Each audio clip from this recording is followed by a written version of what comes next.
This program features live coverage of an African safari and may include animal kills and carcasses. Viewer discretion is advised. Good morning, everybody. Welcome to another sunrise safari with myself, Steve Fulgham, BK this morning. We just spotted something from the distance. I'm trying to see if we can get it in frame as he moved. We saw him across quarantine about 2 minutes ago. And now he's gone. There was a big male giraffe was sitting down over here somewhere.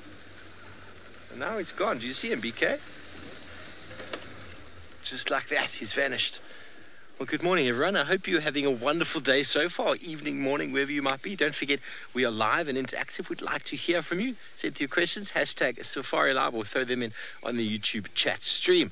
Well, James is going to be joining us shortly on walk, and we've got Isaac up in the mire. So from my side, please let me know what you'd like to talk about, and let's see if we can facilitate that this morning. Those of you who weren't aware yesterday, sometime, Shadulu and her little hookadulus seem to have crossed out. Oh, monotonous lark. I saw some monotonous larks up in Buffelshoek the other day. We haven't seen any down here. Now one is calling behind. See if you can hear it. Not very loud. He's very quiet. But where did the giraffe go? He was right here. So you can all hear the monotonous lark. Very good. The name monotonous because it goes on and on and on and on. Oh, there he is. So I did spot him. There we go, BK. Thanks very much. Eagle-eyes BK has spotted our male giraffe, who is having a little bit... Oh, more right, BK. There we go. He's having a little bit of a sit-down and a rumination. Big male giraffe. I spotted him across quarantine. And, well, there he's sitting down. Those of you who think giraffe do not sit down, well, there we go. They do indeed. They often will sit down with their back to the wind and stare off into the darkness so they can see the approach of any predators that might be coming towards them as they regurgitate and chew the cud of yesterday. Maximize the digestion by breaking up those plant particles to much smaller, covering them, lathering them in saliva, which is loaded with microorganisms designed to break down the food particles before swallowing and going through the very complicated system of the ruminant's stomach. There we go. He's just gone and swallowed. He's gone and vomited back in his mouth. It's a little bit far off, but I don't want to disturb him by going any closer because, well, shame. He is sitting down. It's quite an awkward thing for giraffes to stand up. If you've ever seen them, it takes a little bit of effort. But he's clearly not too bothered by us.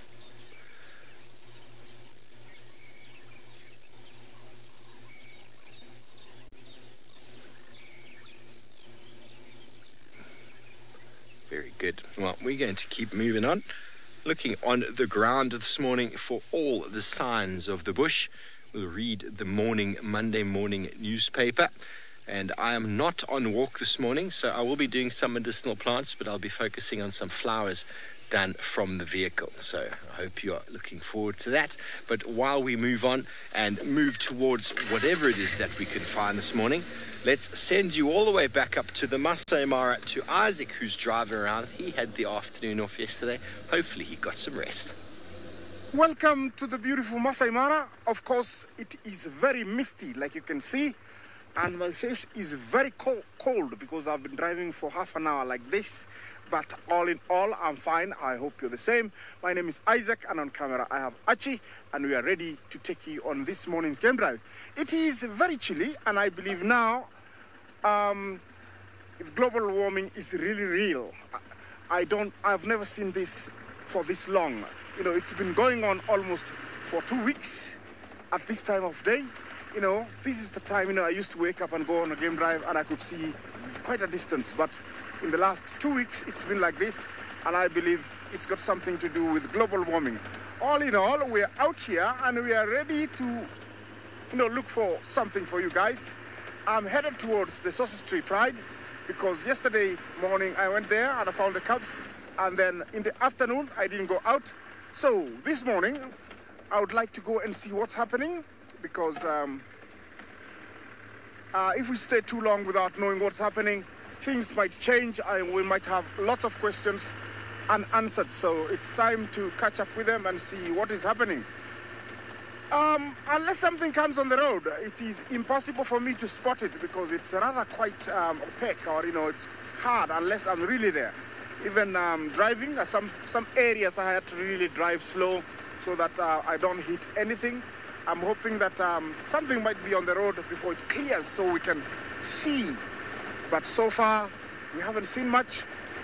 It's going to be interesting to see how the animals are behaving with this kind of mist. I would say, the lions or the predators would have an added advantage hunting because, if they are in the right position, they can creep in towards their prey without any worry.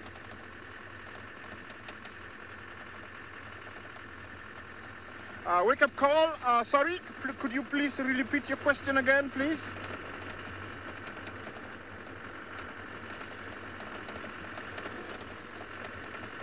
I was talking so...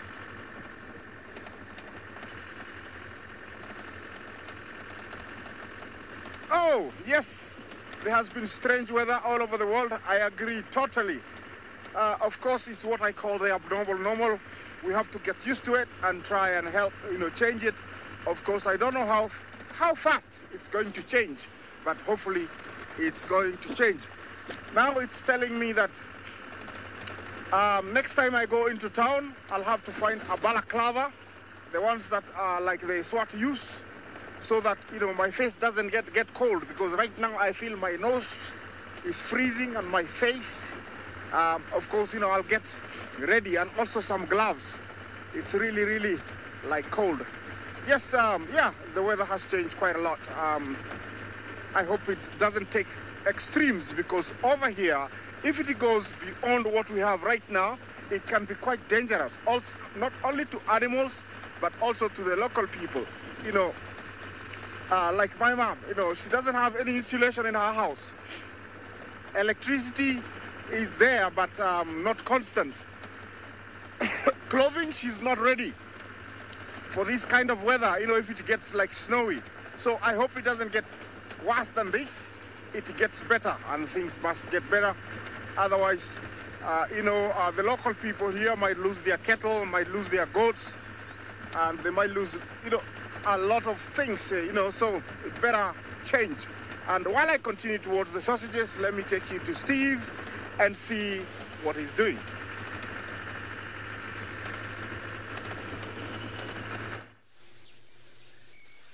Thanks, Isaac. Good luck this morning navigating your way through the mist. And we've managed to sneak up a bit closer to our male giraffe, who isn't at all bothered by our presence. He's enjoying his breakfast that he ate hours before.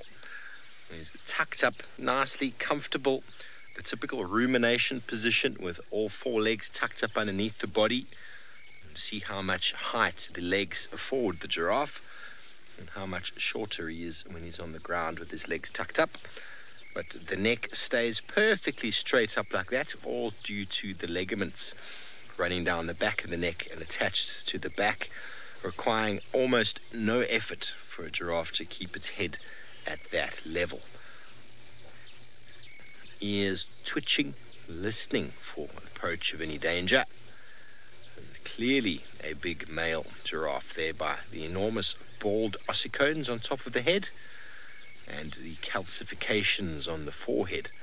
Now, I know many of you out there are probably super excited we're seeing a giraffe first thing in the morning. We don't get to see them as often out here as we would like to.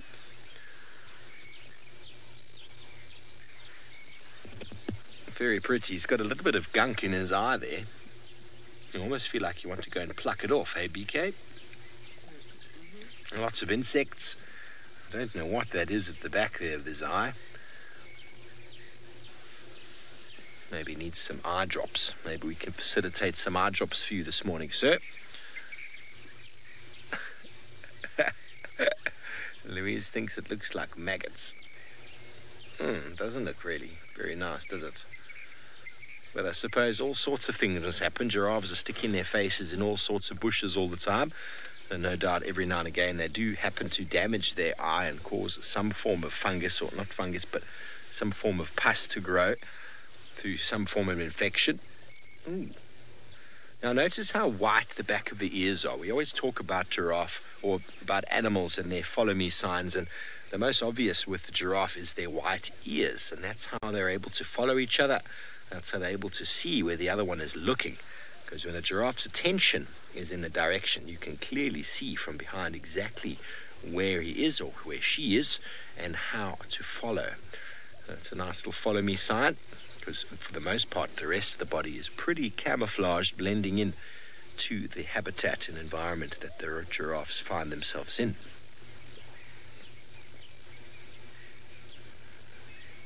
Lauren, giraffes don't need to sit down for very long, but I'd probably say between 20 minutes and half an hour maybe at a time that they do, and they could probably do this once or twice a day. It really depends on the animal, but most ruminants will feed for a period of time and then will find somewhere to tuck themselves in and to ruminate. But giraffes will often do it standing.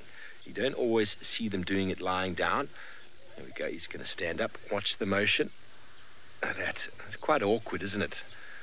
So they need to be aware of a predator approaching before they attempt to stand up, because it takes a little bit of effort to get them up. And getting a giraffe down on the ground is what lions want to do. But once he's up like that, it's very tough to get him off or get him down. So 20 minutes at a time, but they don't necessarily need to tuck themselves up and sit down to ruminate. They can ruminate just like that, what he's doing right now. But invariably they do rest their legs from time to time, rest their body.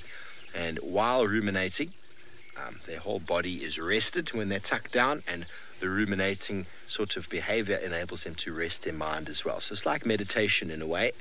But ruminating animals don't actually sleep. Rumination is all they require to sort of calm themselves and give themselves adequate rest in the brain. And if they are sitting down, it affords their body the necessary rest that they have.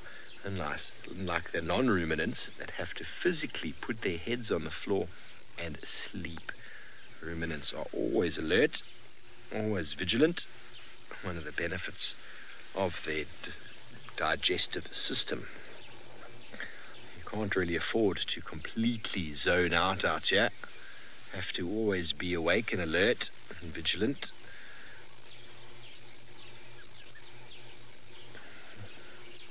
What are you looking at, sir? Have you seen something we haven't seen? Now, a giraffe will often stare like that at something, and they've got very good eyesight, but see how he's turned away. There's nothing of a serious intention. Okay. He's probably looking at James and the bushwalk team. That's in the right direction. He's looking, going, wow, look at all those people over there. That's probably what's going on. So that sort of behavior quite often can be quite helpful when looking for lions, because the giraffe will stare them down, knowing that the lions have got no chance against him if he's got space to run, space to get away.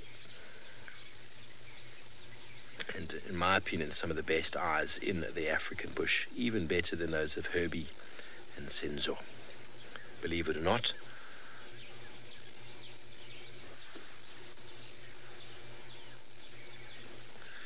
Child of the universe, that's a really good question. I mean, when male giraffes interact with each other, they'll often go through dominance displays. If a male giraffe is much bigger, then it's obvious. Generally, size is everything out in the animal kingdom. But if two male giraffes are quite evenly matched, then they have to physically fight each other. So they will actually go through a proper lateral side-on stance, and they will pommel each other with their head. What you'll often find with a big giraffe, or a big giraffe bigger than other male giraffe, is they often are known to mount the other giraffe, and I've actually seen them ejaculate on the back of other smaller giraffes in a show of defiance and a show of dominance. So that is a very obvious sign. But the bigger the male giraffe is, the more dominant he's going to be.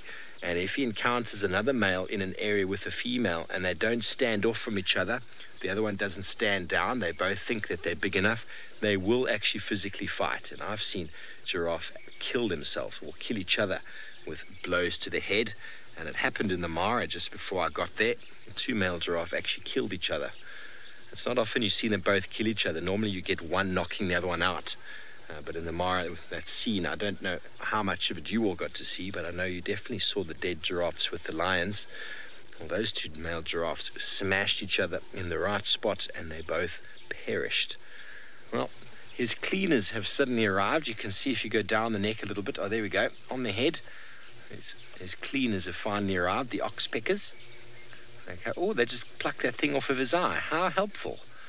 Well, there we go. We wanted to pluck it off his eye. Now they've gone and done so. How nice. So, oh, right there on the eye. How interesting. That must be the strangest feeling. Well, the giraffe is looking over there. He's eyeing out Mr. James Hendry. And, well, I think you should go, all of you, and say good morning. I imagine it must be quite a nice feeling. It's a little bit like being tickled as you wake up. You know, that gentle feeling of somebody waking you with some aloe grooming. Perhaps you don't know what that feels like. Probably shouldn't discuss it any further. Good morning. My name is James Hendry. On camera today we have got Senzo Mzulu Mkhize. He is dressed in a very conservative pair of socks this morning, which is unusual.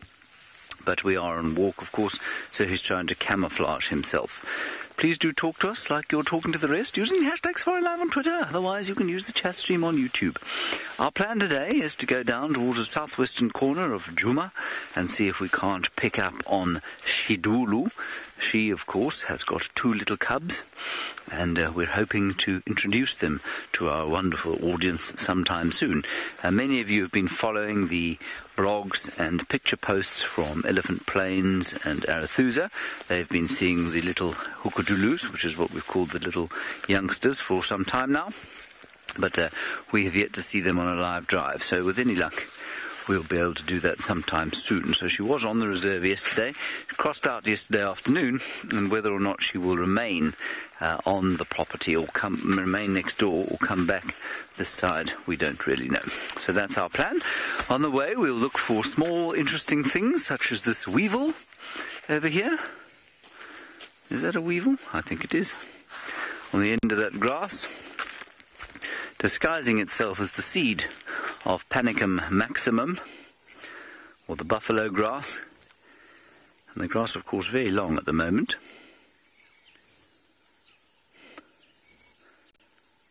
And the morning, just gorgeous at the moment.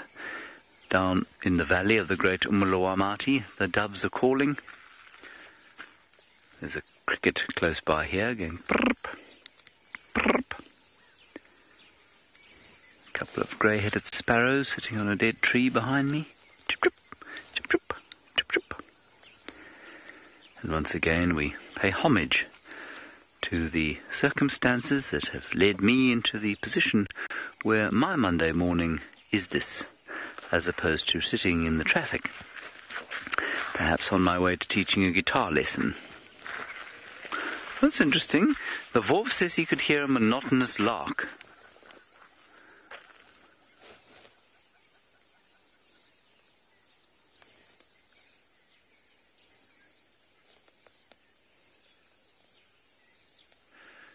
No, my brain cannot filter out a monotonous lark from the sound that I can hear at the moment. Sandra, would you like to show us the sun? Is that what you indicate? Do you want me to move this way so that we can frame me up with the sun? Yes? How's that? Do I look good? Okay. There we are. A beautiful sunrise, Monday morning. No traffic. Just the glorious wonders of nature.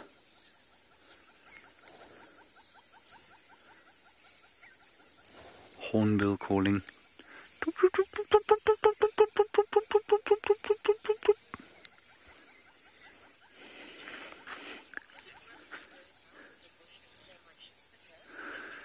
Majors, I'm not sure that I'd describe the terrain as rough terrain.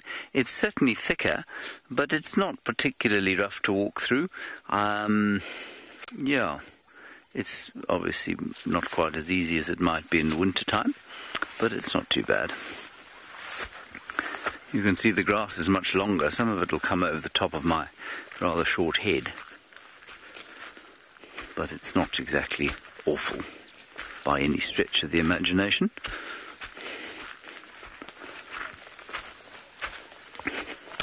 All right, the Vov is just down there somewhere. Let's go back to him, have another look at the rising sun.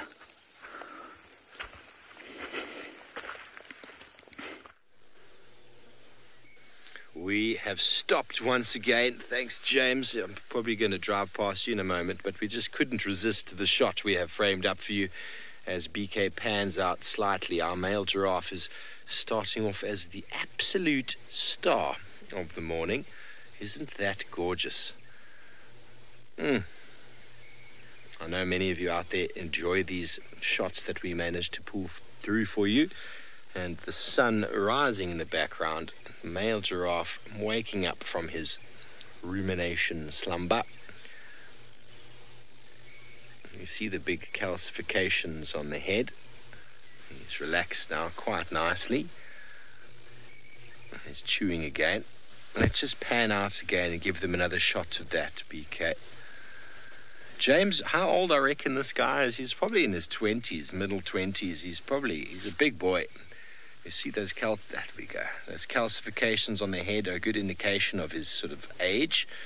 And I wouldn't say he's younger than 20, but I really don't know. I mean, giraffes can get up to the age of 27, 28, and he seems to be a really, really big male in his prime. So I'm going to assume he's anywhere between 20 and 25, but I really couldn't tell you for sure.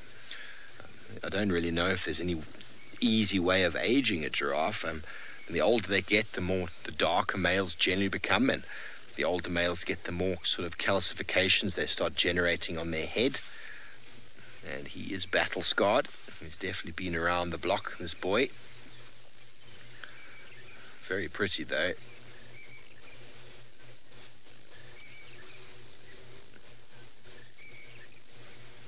Still hear the monotonous larks behind us, calling and calling.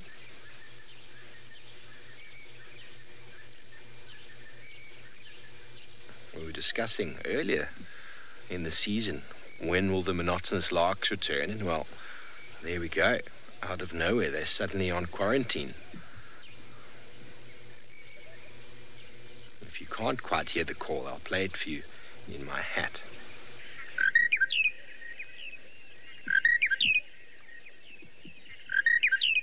And that goes on and on and on and on. Hence the name monotonous lark. Well, BK, that sun's really coming out now. You just give them another look at the sun as it's coming forward. I wonder if this male giraffe is enjoying the sun. Lou says there was a plague of monotonous larks about 2 years ago. This is the first one I've heard on Djuma. I didn't hear them last year, but in Buffelshoek, I was up in Buffelshoek last week, and I definitely had a number of monotonous larks performing and doing their thing, maybe in response to the late rains. They are insect eaters and seed eaters, so maybe they have moved down now because there's more seed provided, and obviously there are lots of insects at the moment. You saw that giraffe shake its head. I'm shaking my head because there's all sorts of little things landing on me constantly here. Oh, but just a moment to reflect on that morning that is approaching. It's wonderful to just be able to stop and look at these sort of scenes. Beautiful colours of the sky. Yes, indeed, everybody. We're glad we can facilitate such beauty for you. Glad you're all appreciative of it. Well done, BK. You really are showing a nice shot there. It's a spectacle that occurs every single day, everybody. Every morning and every evening. Throughout eternity. And something so common can be so beautiful. It's no wonder that many traditions in the past used to worship the sun. No surprise, the sun is everything. Without the sun, none of what you see out here would exist. How deep is that? The sun's energy comes down onto the land, absorbed by the photosynthetic cells within the plants. Water absorbed through the soil as well, and carbon dioxide, which we expel as a waste product, is absorbed by the trees and the plants, which then create energy, food, and give off life-giving oxygen. which is the reason we are all here. Oxygen providing plants is the reason life on this planet exists. Well, we're looking at a beautiful scene with beautiful sunrise and beautiful giraffe. No mist in the sky. Isaac is on his way north, or south, should I say, to the Sausage Tree Pride. Let's see if he's managed to get through the mist. Welcome back to the Mara. And we are already in Sausage Republic. And good news is I have tracks of one of the females. I don't know who it is, but they were back there and they're headed this way. So I'm hoping to find her. Maybe she headed towards where we saw the cubs yesterday morning, but who am I to say anything? The only thing is that it is promising because she's headed this way, and so I'm hoping to catch her up before the end of drive. Here I am already at what we call Kambi ya Mungu. In direct translation in English, it means the camp of God. And the thing is, it's very isolated. There's no any kind of connection from this camp. And in the old days, when you came and camped here, you only at the mercy of the gods. I think that's why they call it Kambi ya Mungu. It's so isolated, it's far than anything. You wouldn't get any help quite quickly. And also, it is known to have had quite a number of snakes, lions, rhinos, and also poachers used to come here for poaching. And so I think that's why, it was called Camp of God, because when you are here, you are at the mercy of the gods. But it is such a beautiful place. If I stop and just let Archie do his magic work with his camera, and you'll see what I mean. It is such a beautiful place, full of trees, very quiet. Look at that. It's just an amazing place. It's just so beautiful. These are Diospyros trees, a tree that grows to be very big and then eventually dries and drops by itself. And, in this beautiful place, there has been known to be, rhino, elephant, lions, leopards, but it's all a matter of luck when I mention them. But the beauty of it is also interesting. Look at that. Just that one of those places you just want to come and camp and relax for a few days here. Of course, I've done that, and it is such a beautiful place. So, not to make you so jealous, let me continue on. But every now and then, if I don't find something, I'll stop and just let you enjoy this beautiful place. Of course, it's part of nature, and we don't only appreciate animals, but we have to appreciate these other things. Yeah, this Charchuan tree doesn't produce any seeds, any fruits edible to us, but it produces a nice cane.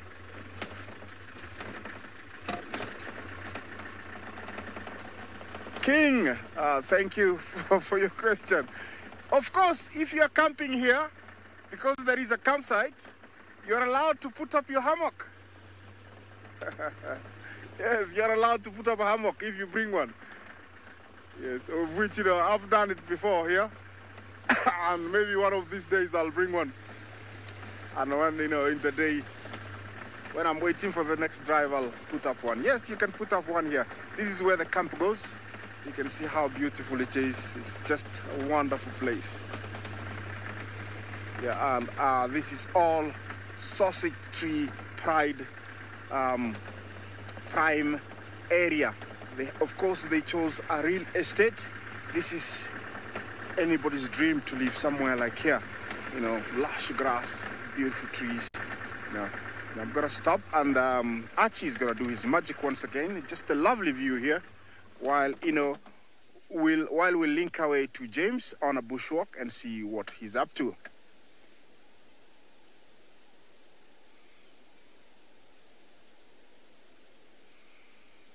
Hi everybody. We just stumbled upon a herd of elephants, which unfortunately I think heard us. The bush is very thick. So unfortunately they're not that comfortable. We're totally safe. We're standing on top of a very steep termite mound. So no one's threatened at all, elephant or human being. But unfortunately it just was a little bit thick in here, and so we missed the extent of the whole herd. You might just be able to see them. They're now talking to each other, coming a little bit closer. Like I say, we're totally safe up here. And all you can see is tusks and a trunk. Now that gives you an idea of how thick the bush is, because we are not more than, I don't know, 30 meters from them. And now they've started feeding again. That's utterly remarkable. So they were obviously they got a fright when they picked us up. And now some of them, the youngsters, have started feeding again. I think the adults are still a little bit concerned, but we're okay. There we go. So the matriarch now just saying, come on, let's get out of here. Let's move away from these chaps. There's a tiny little one there, that's why. So she's just going to come and say to us, please don't come any closer. She's not going to have to ask twice. We're not going to try and come any closer. We're going to move away, or let them move away, while we sit here in the safety of this termite mound. Now obviously this is not the ideal situation for viewing elephants, because you want them not to see you.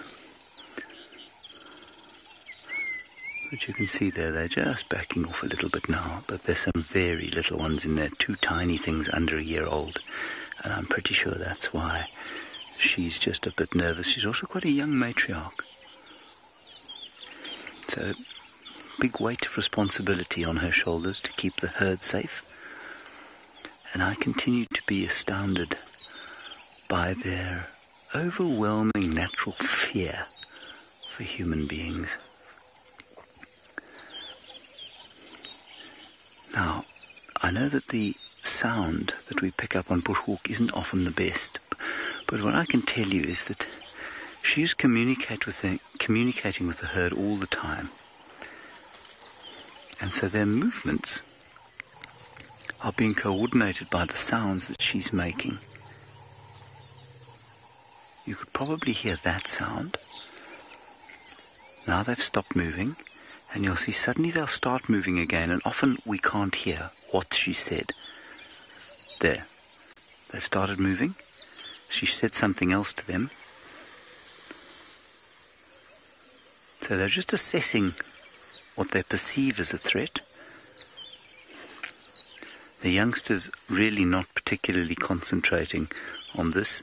They're all trying to eat while the big matriarch there tries to figure out what we want. Ideally also we'd want to kind of back away from the situation, but that would mean losing the safety of the height of this termite mound. So we're just going to sit here and wait. We're perfectly safe.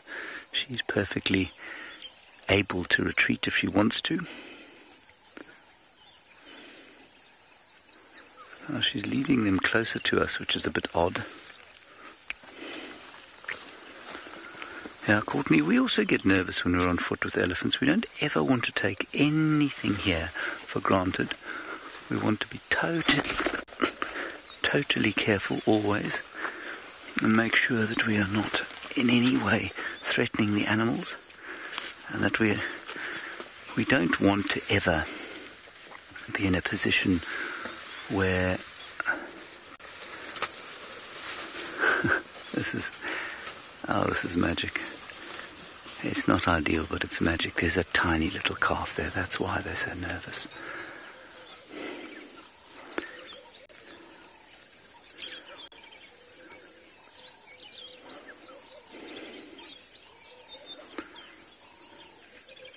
I suppose also, although this is not what we try and achieve,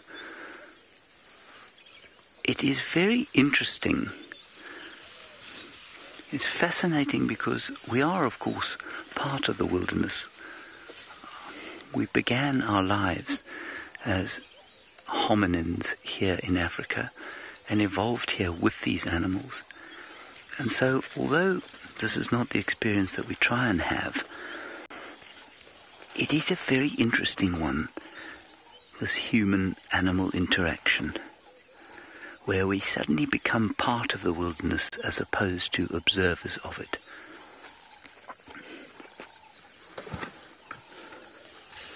Hey, come on. Take it easy. It's just Herbie telling her to take it easy. We are safe up here.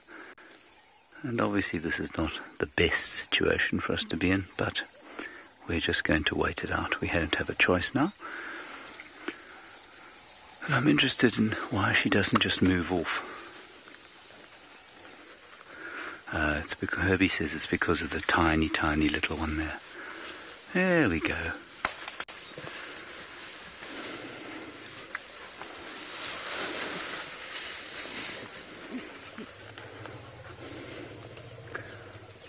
That's very odd.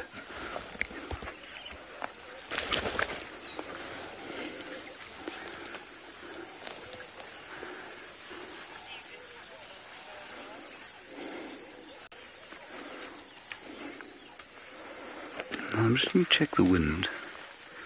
I'm also going to ask Senzo if he can to sit down. Because, of course, Senzo, with the backpack on, is kind of more obvious than the rest of us.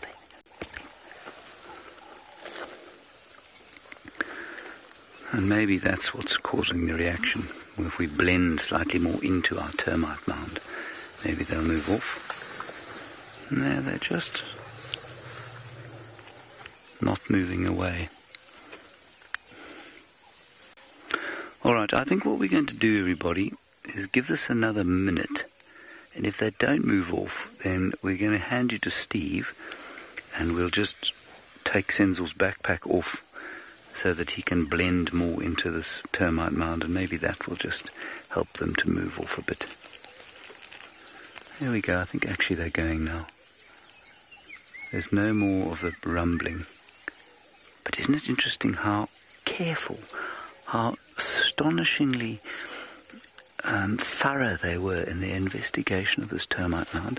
They're still watching us, afraid that we might behave like lions, I suppose, and sort of try and sneak off around them if they don't keep an eye on us. So as I was saying, you become an interactor with the wilderness as opposed to an observer when you're on foot. Now, as far as possible, we try to view animals on foot without them knowing that we're here. It's impossible always to do that. And so suddenly you become a participant in a sighting like this, and it becomes very interesting indeed to see an animal's reaction to human beings. And it becomes also very interesting to notice your own reaction to these animals on foot.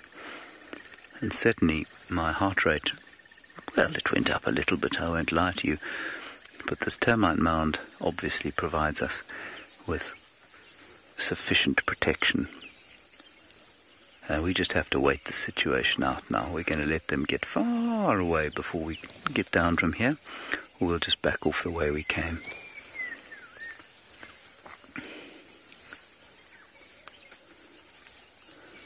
They're still not comfortable to move off.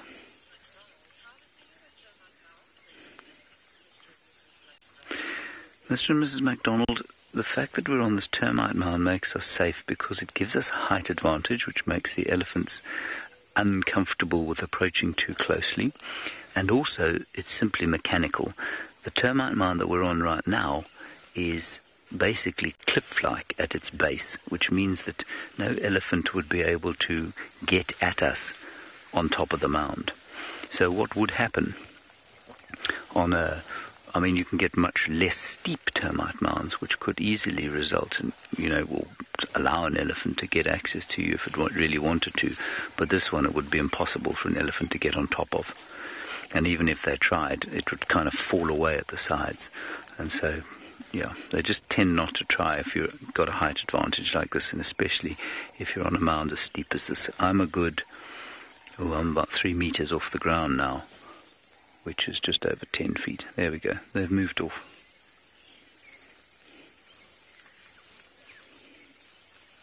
fascinating.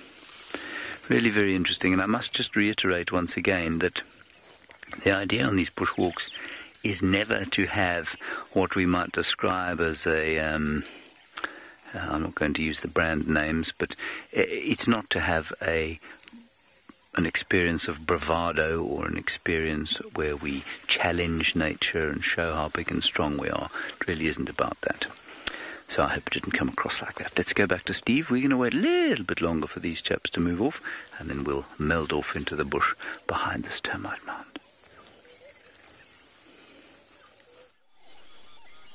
Thank you, James. Well, how awesome is that? A wonderful experience. But definitely, and the termite mound affords that little bit of extra height and protection. I was just, while we were waiting for you to come back, just having a little scan, having a little look. Oopsie, caught on the branch. Having a look around the African bush, seeing what's going on out there, and I found a beautiful little flower, or a sedge, should I say. But what I first initially wanted to stop for was all this digging that's going on. James is with a herd of elephants, and there's so much of this going on at the moment. After all of the rainfall, there's huge amounts of digging of the elephants, and this is quite fresh. You can see how they've turned over the soil here. It's very wet underneath from the rain that we've had. And the elephants are in search of all sorts of roots at the moment. I'm trying to figure out what plant they've been pulling up, but I haven't really been able to ascertain what it is. Maybe this little guy here. See how the roots, it's been pulled up and the roots have been munched, but I think that's actually just been broken. So elephants will come into a hole like this with their big foot. You can actually see the big angle of the foot. This is a very big elephant over here. And he stood like that, and he's done this with his foot to dig up all of that.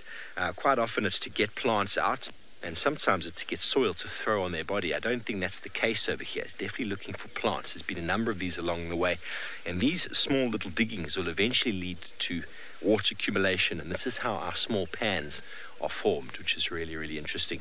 A little bit more sort of clay in the soil here. It's quite sandy, but a little bit clay as well.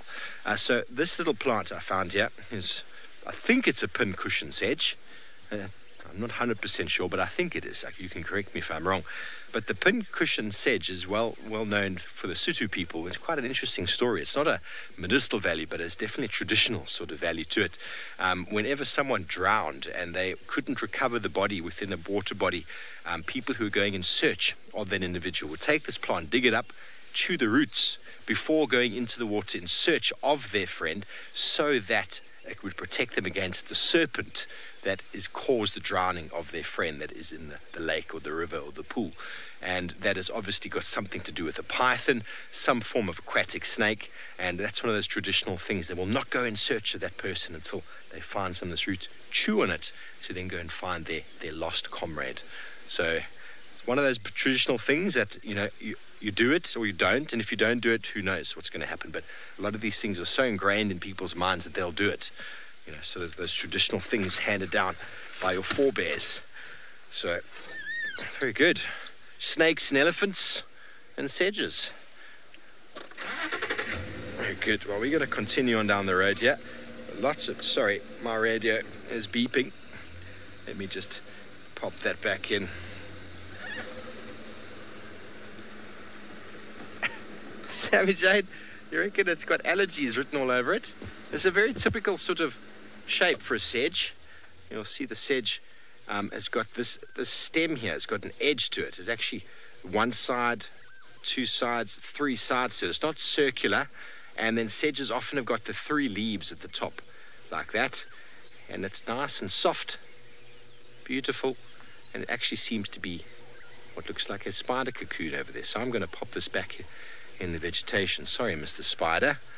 Sedges, I don't think, have the same sort of pollen that you're looking for when you think of grasses, but should we have a smell? No? Nothing untoward. Let me put it back with his fellows, and at least that spider will be able to continue growing. I'm sorry about that, Mr. Spider, but pops it back in there. All is good. All is good. So I've got a few flowers I'd like to do this morning. I'm going to see how we come along finding them. I'm not going to be doing any boiling and decoctions and things today, but we'll talk about them. Most certainly talk about them. I do prefer to do my proper medicinal talks on foot when I can sit down and make you some tea.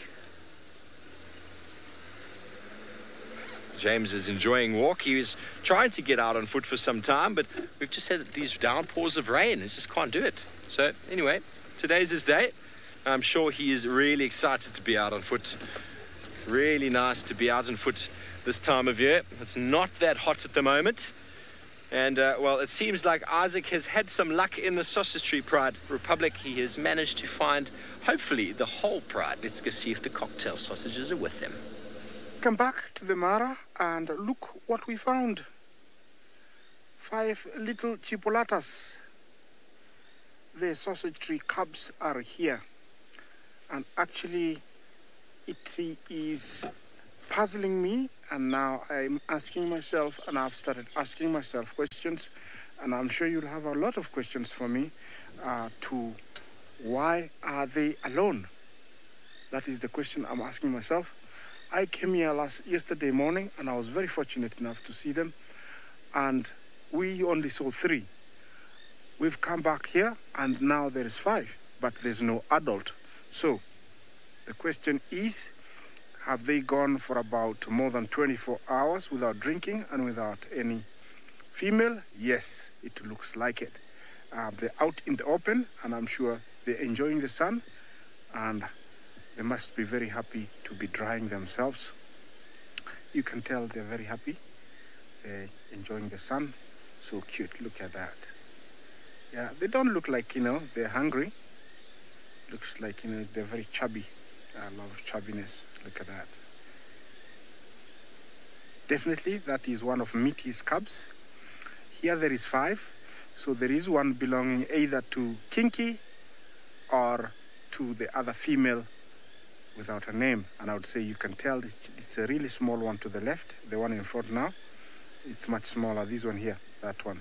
Thank you, Archie. Looks much smaller. You can tell by size. Yeah, really, really cute. Look at that. It's always nice to see them this early because they're very playful.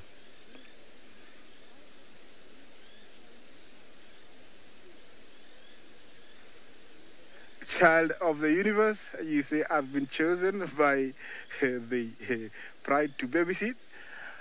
Of course, I can do that. I wish I could give them a little bit of milk and maybe a bit of milk. But thank you for recognizing me as one who can babysit. And actually, I could babysit, but I cannot do very much if something happens. But thank you, child of the universe. Always nice to hear your comments and your name. Yes, remember to engage me with questions on hashtag SafariLive, and you can tell a friend to live stream us live on YouTube. This is coming live and direct from the Mara. These are cubs from a pride we call the Sausage Tree Pride. Of course, they're part of SafariLive furniture, and we've been following them since these cubs were born and before that, and we know all of them. They belong to a female called Meaty, 4 of them. The one, I think, belongs to a female called Kinky. And the parents are not here. Kinky is the oldest female in this pride, and she's got 4 daughters. And one of the daughters, the cubs here belong to her. She's called Meaty. She's such a wonderful mother. And the reason they're called the Sausage Tree Pride is, members of this pride have been known to climb a tree called the Sausage Tree, and they are dotted along their territory. In this pride, they are dominated by 2 very big dominant males called the Oldonyo Pike males, and they are always in and out of this territory. Over where they are, it is very wet and very long grass, and they have spent the whole night all by themselves. Really, really, really, brave. And this is the life of a lion cub. Sometimes they will go for even up to 5 nights without food. There is one called, I actually would like to name her, Survivor, because she went for about 5 nights without food. When they were only about 3 weeks old, but it has made full recovery, and it's part of this 5. I will be pointing out where it is after, a while when I pick up which one it is. These guys are right now, I'm sure they will be starting to eat meat because they first introduced to their first meat or solid food at the age of about 2 months. And these guys are over 2 months now, they're 4, but they're still very dependent on their mothers to drink milk as much as possible. It is tough sometimes for cubs to, such that they can go for a long time without drinking milk.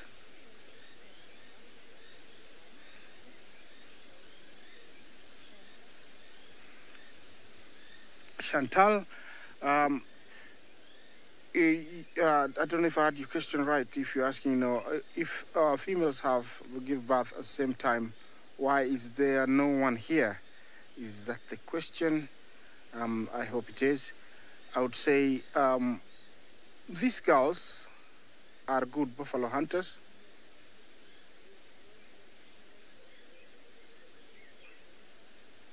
Thank you very much for repeating. My director just asked me the question. You're asking me if they'll share a den, the mothers. At the beginning, when they give birth, they'll give birth separately. Each will have its own den. But after they introduce the cubs, of which this pride is quite unique, they say in the books that the cubs are introduced to the pride at the age of 2 months. I saw these cubs introduced to the pride at the age of 3 weeks. And after that, when they are introduced together, then they'll share dens. Like you can tell here, they've been hiding these cubs for the last almost more than 24 hours over here, and they've gone out. They haven't been here. So they do share dens after they introduce the cubs to one another. I hope you answered your question. And these guys, lucky enough, you look at them, they are not starving. They look very, very healthy. Very, very healthy. Look at that. So cute. Very chubby. I'm sure, just like humans, when you haven't seen your mom or your dad, sometimes every time you hear a vehicle, and for us here in Africa, you hear a bicycle or a motorbike, or you hear somebody's voice talking, outside in the gate, you always stand up and have a look. Maybe mom is coming. I can tell these guys every now and then they hear a rasp in the grass. They'll watch and look in the grass. I'm sure they're hoping to see one of the females pop by. It doesn't matter which one, because lions can cross-circle each other's young. Yes, so, any female is welcome. I'm going to stay here, and hopefully it's going to be different when you come back. Let me take you to James, who's got some elephants on foot.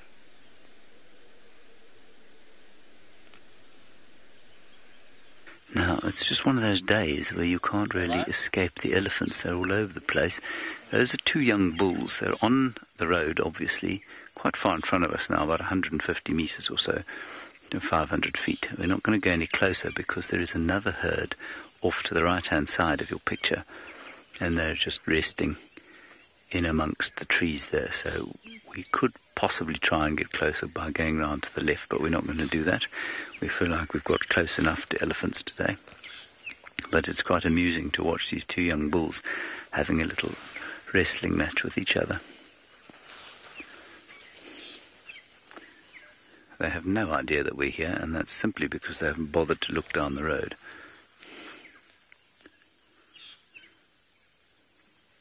And I think they'll probably be boxing each other for the next 20 minutes or so. Anyway, that was quite fun.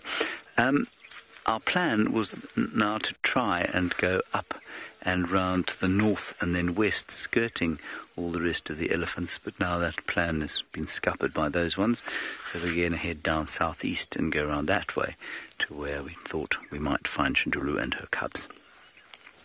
That's the plan. Let's go.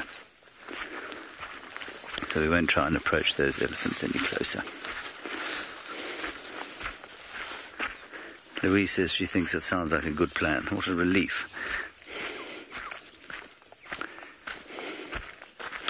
So, Melissa, elephants communicate in danger by making that rumbling sound. They make lots and lots of different kinds of rumbles that we don't really understand. Some elephant researchers have discerned different kinds of rumbles and sounds that they make, but I don't know how far we've got to actually translating those sounds. Some of those are of a frequency high enough for us to hear. Most of them are of a frequency too low for us to hear.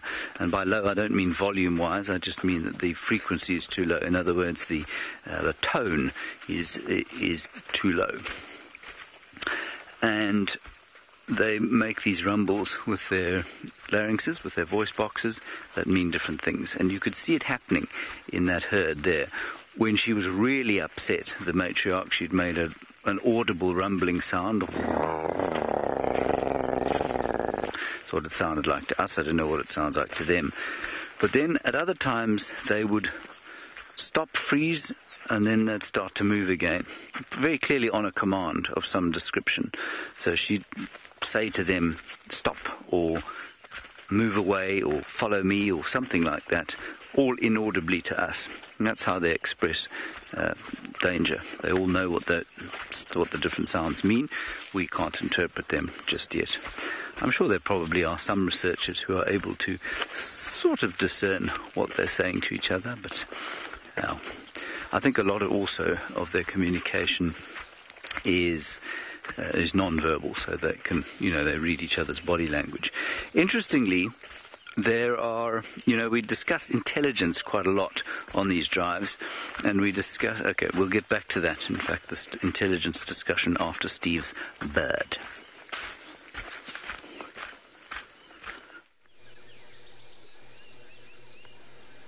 Welcome back. Look at what we found. What a slender mongoose that's climbing a tree. That is a starling shouting at him. There's also a white-browed scrub robin in there somewhere. I've never seen a slender mongoose up in a tree like this. He's clearly trying to raid some nests. He went up the magic warrior in the background, and then he jumped down and came back up this tree. Very cool to see. A solitary mongoose, easily identified by their sort of very similar to all the other mongooses, except they got a dark black tip on the end of the tail, and quite long indeed, hence the name slender, and often seen on their own. How awesome was that? I mean, very glad able to show you him, but I also wanted to show you the white-browed scrub robin, something we never get on camera. He's now disappeared because he doesn't want to stick around anymore, but that classic sort of sound or alarm call that birds give off when there's a predator nearby. You see that Birchall starling is just up in the tree. If you keep going up, BK, you'll get him. There he is, middle of shot. There's the Birchall starling. A nice long tail, makes it easy to identify, and he's got a black eye. So that alarm call. Ooh, below him to the right, BK, we've got the scrub robin.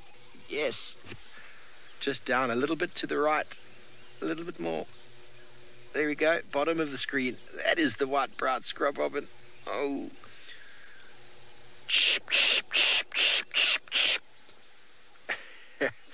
That's why we call the word pshishing. It is the attraction of birds through alarm calls. It's just to the back, down a little bit more, BK, and to the back of that bird, there is a scrub robin. Yes, through the back there, just underneath his tail.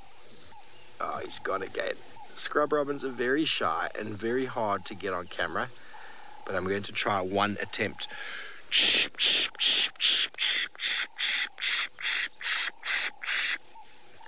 Okay, well, it seems as if my alarm call was a little bit too vigorous. The birds have all flown off. Well, that's it. The slender mongoose seems to have moved off as well, and with that, so have the birds. Well, fantastic. So nice to see. That's a first for me. I've never seen a slender mongoose climbing a tree. Very cool. Very cool. They're always skulking around in the bushes. You often find them just dart across the road, and to get them on camera, well, that is almost impossible. Almost impossible.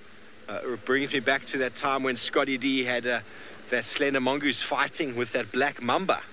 A black mamba that had killed the scrub hare, and then the slender mongoose chased the mamba off. What a brave mongoose.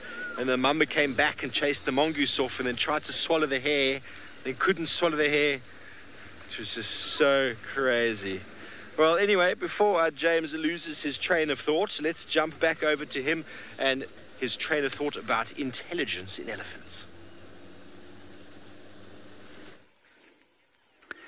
Well, it's difficult not to lose your train of thought when you keep bumping into herds of elephants. So there's another one now, completely the opposite direction we're walking. As I say, some days you just can't avoid them. Now, they immediately saw us, stepped out onto the road, and possibly because the sun is shining straight onto us, she picked us up immediately, but hasn't reacted in the slightest. Had a quick look, called the rest of the herd, and walked on across the road. I don't think we're going to try to approach them.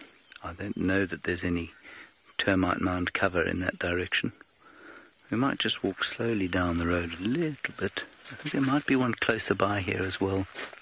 Yeah, there we go. Let's just wait here and see what's going on. While we do that, I will continue my little discussion. I was reading, well, a lot of you ask about intelligence. Who's the most intelligent? How do we define intelligence? And we go into these long, very interesting discussions about this thing. Now, I've been reading a quite interesting book of late, and it discusses this because the premise of or the idea behind the book is to discuss what makes us uniquely human. And our intelligence, or our brains, obviously are the most sort of clear distinction between us and other animals. And defining how intelligent an animal is by looking at it is actually very difficult. They do it in a number of ways. For example, they assess how many neurons a brain has. Now, an elephant, there's a tiny little thing now crossing the road.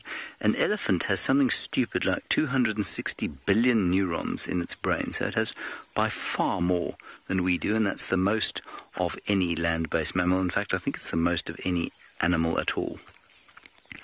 We have about 80, I think 69 to 80 billion neurons in our brains, which is pretty impressive, but obviously much less than that of an elephant. But an elephant clearly hasn't sent any rocket ships to the moon, and so we don't think that they are quite as intelligent as we are. So it can't just be about absolute brain size, and then we talk about relative brain size compared with body size. So you take the ratio of the brain volume to the body size, and we score quite highly on that front. But interestingly, we have a smaller brain to body mass ratio than mice and shrews, elephant shrews. They have larger brains relative to their bodies than we do. So although we score quite highly on that, we certainly don't have the biggest brain to body mass ratio. And so they do work this out in a number of very interesting ways. But basically that was an excuse for me to tell you that an elephant has got 260 billion neurons in its head, or in its nervous system, which I think is quite impressive. Now that elephant can clearly see us. Watch how it turns to the right, now it'll turn to the left as it walks, and now back to the right again. It's looking over its shoulders. See that? And we're standing a good, I'm going to say that's 200 meters, which is about 700 feet. And so anybody who says that an elephant has got bad eyesight is clearly not experiencing what we are.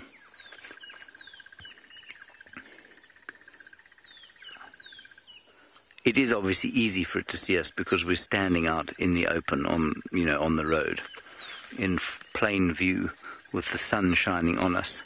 But still, they picked us up visually immediately. There's no smell. They can't smell us from there. Yeah. And they can't hear us either. All right, well, we're just going to sit down on the road here, I think, and just try not to be run over by any more elephants. While we do that, let's go back up to the Mara, where Isaac is sitting with the world's cutest animal.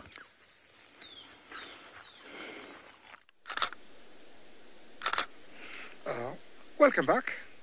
And here we still are with the sausages. Look at that, how cute they are. Yes, no problem at all. Just a lot of play. Yeah, mommy's not away, but they feel safe. Oh, that's a little jungle gym they have there, playing around. Yeah, so cute. Yes, you can tell that that guy is slightly smaller. That one there just appeared, going to the right. Yeah, so I'm thinking that would be Kinky Tail's youngster. Yeah, but let's see. It's quite small. Could be the one that went for 5 days without eating, so it's catching up with the others weight-wise. But they've been playing in the long grass. They just came out again, and hopefully it might be the one or not. But I will confirm before the end of drive, because I'm not going anywhere. I'm staying here.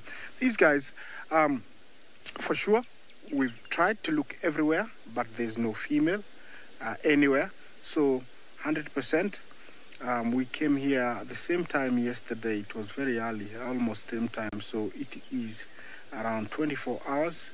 I don't know how much longer they were without their moms.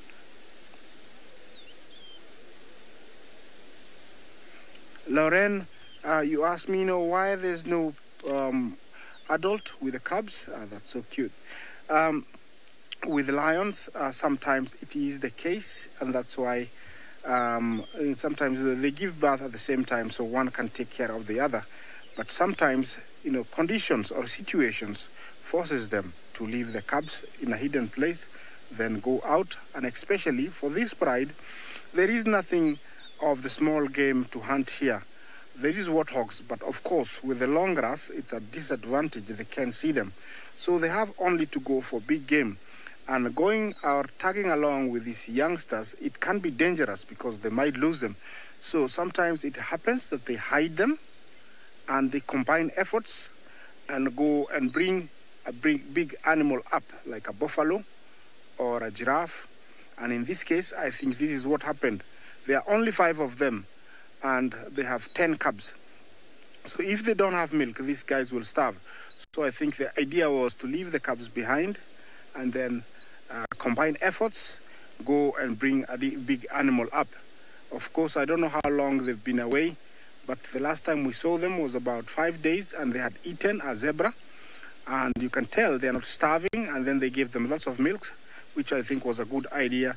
And now they have left them, and they've gone to hunt. And I think, they've been away more than 24 hours, so they might be coming today. So that's why there is no adult here. I think they went to find some food so that they can, have milk for these little guys. Lauren? Of course, you can tell these guys have got no problem, no issues. They're just taking it easy and enjoying themselves. Every now and then you will see them turn towards the bush, and I'm thinking they are, taking all precautions. If there was something to appear or any noise, they have a safety spot where they would go. Either it's a burrow, hope it doesn't have water. They would scamper there and go hide until the threat is over. Look at that. Yeah, we call that cuteness galore. So beautiful. Yeah. They're enjoying the sun. It's around 7:35 or 25 to 8 East African time, and the sun is so beautiful. It's not harsh. It's just comfortable. The kind of sun you just want to sit and sun. And for them, it's been raining during the night. To be wet the whole night. This sun is very, very welcome. I think, of the smell of a dog that hasn't been cleaned with water for a long time and sun. I think they could be a little bit smelly. I wish I could smell them and, learn what or how a young cub smells of. But they're still too dangerous, to get close to, or it's not an idea that I would think of. But I can imagine this kind of smell that they're smelling right now. Very different.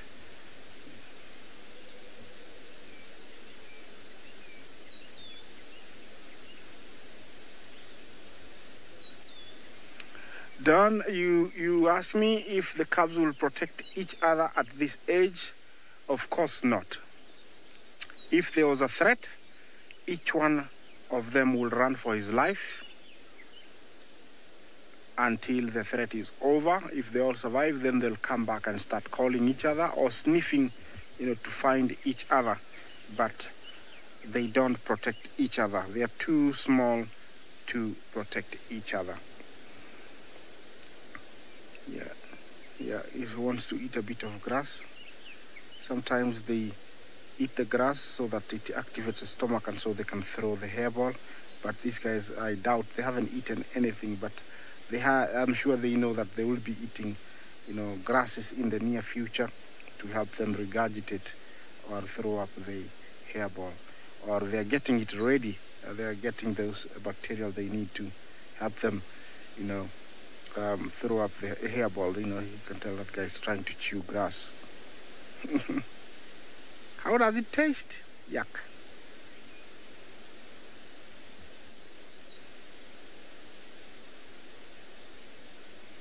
Wow, look at that.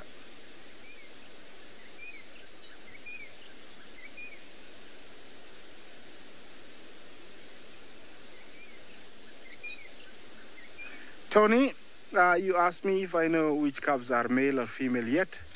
Not yet. I do know that of meaties there is about 2 that are males, but from this distance I cannot tell. I'm quite a distance away. It's only with the help of camera that we are able to get, to show you that. But that's the distance we are at. We are almost about 25, maybe 27 meters, quite a distance away, because without the mother being around, we don't want them getting used to us very much, so we're quite a distance away. But in case they climb that little log they're playing at over there, their little jungle gym, I'll try and take my binoculars and have a look, and it's actually a good time to try and exactly find out which are males and which are females. I do know that Meaty has got 2 males. The one that disappeared is a female, so we're actually just about to find out one. Is it a female or is it a male? And then the younger one. So, David, so don't you worry. Tony, sorry. Let's wait and see, but we'll be telling you which ones are males or female.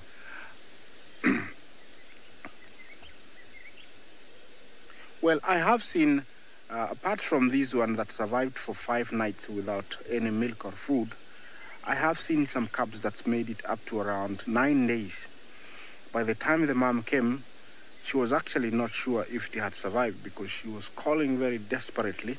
This was a few years back, down at the marsh. And she went around, found the cub, but you could tell the cub was having even issues with drinking or holding on to the teat.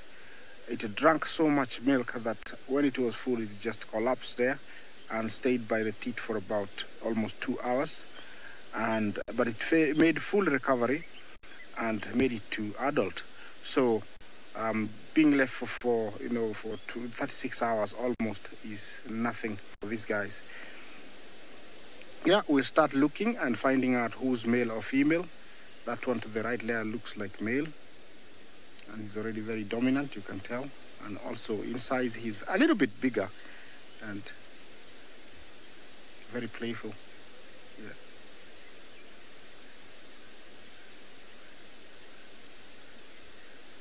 Yeah.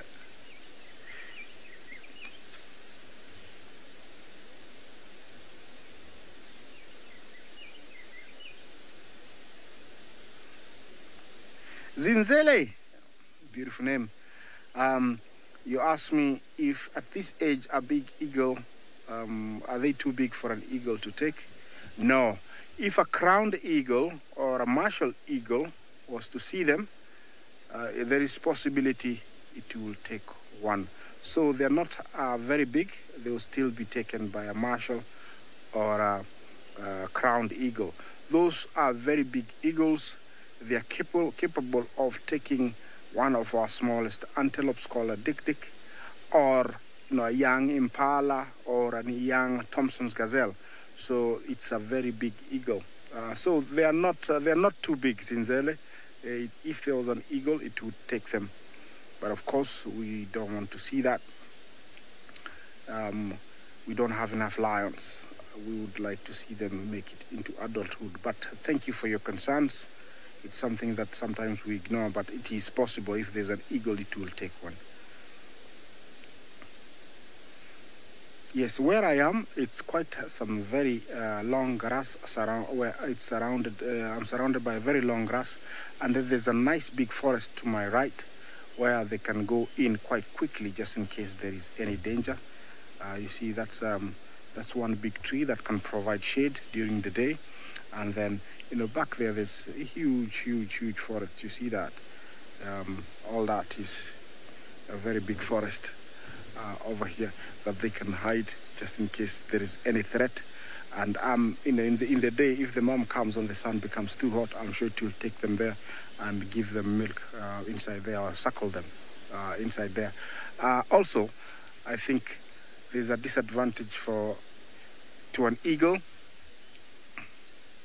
If an eagle needs to come from this side, if it was and take them, so they're in a nice spot. I'm gonna be here. Let's take you down to Steve, who is still searching. I hope he gets lucky.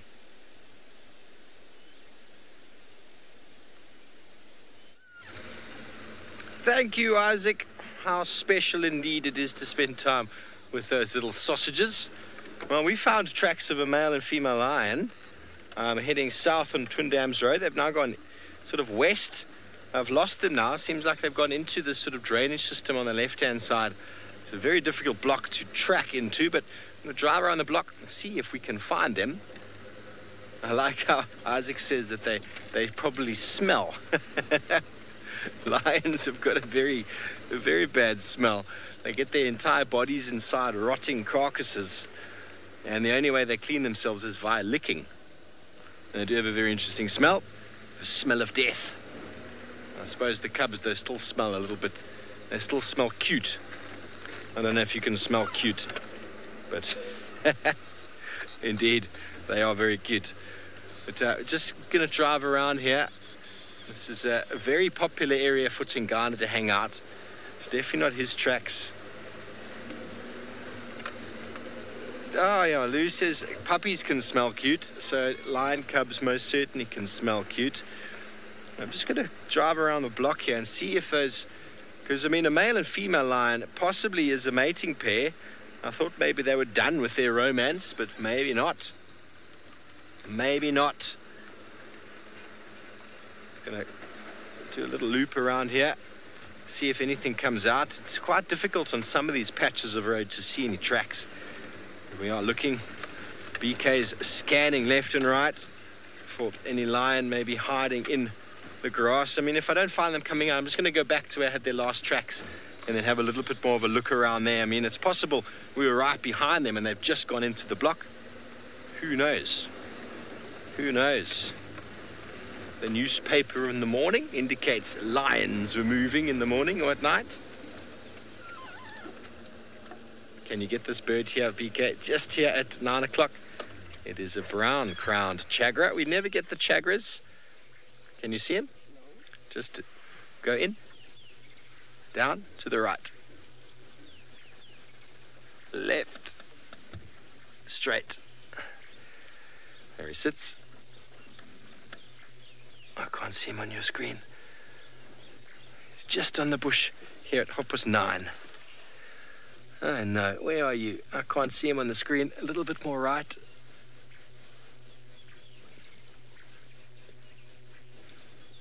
He's in the middle of the screen right now. We got him. There he is. Very good. Brown crowned chagra, everybody. Now, we hardly ever get these guys on screen because they are so skulking. Part of the shrike family. You see that very nice sort of mask. Very strong, prominent beak. And the brown crown separates it from his cousin, the black-crowned chagra. And this one's got an interesting call. I did do it very well. But it's contact calling for the moment. Trying to maybe find its partner. Maybe trying to find its loved one. Its kids somewhere in the thickets. Very nice to see. I think this might be the first brown-crowned chagra I've managed to put on camera. So not a lion, but a bird indeed. Okay, and chagras are skulking birds, and they will impale, they will catch insects, and will catch lizards. They are predatory. Looks very fluffy on his bottom there, doesn't he? Very fluffy. Wow. Oopsie, off he goes. Almost as if that might even be a juvenile that's just fledged from the nest. It wasn't fully formed with regards to feathers. Yeah, he was still wearing his pajamas, Lou says. Of course. That's exactly what happened. Now, I'm going to play the call for you.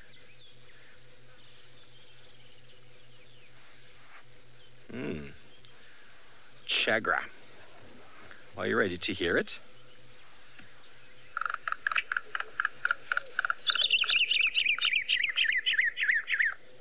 There's a call.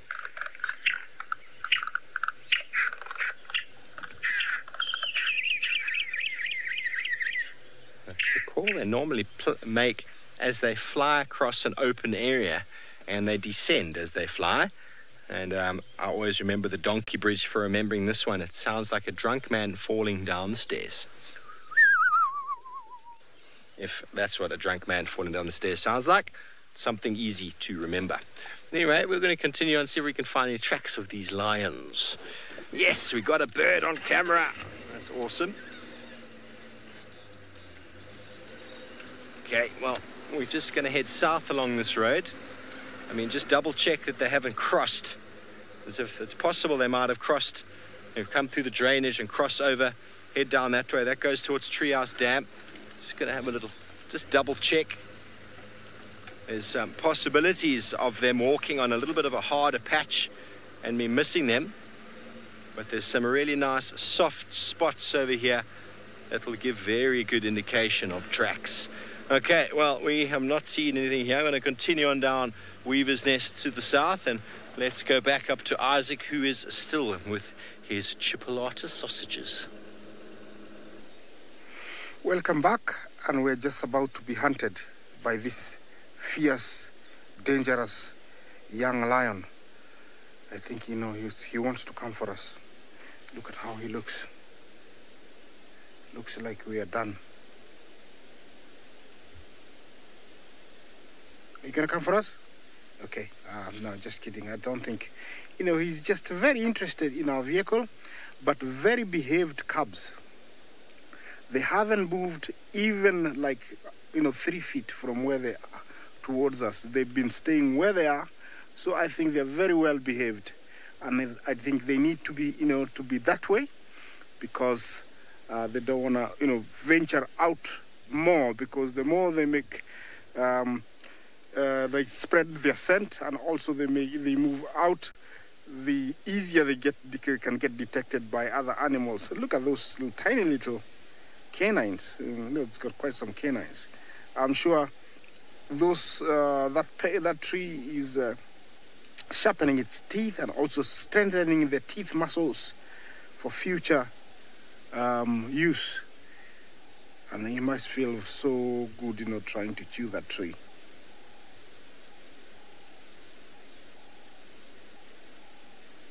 For sure, we have confirmed there is no female around at all. It's just these guys by themselves.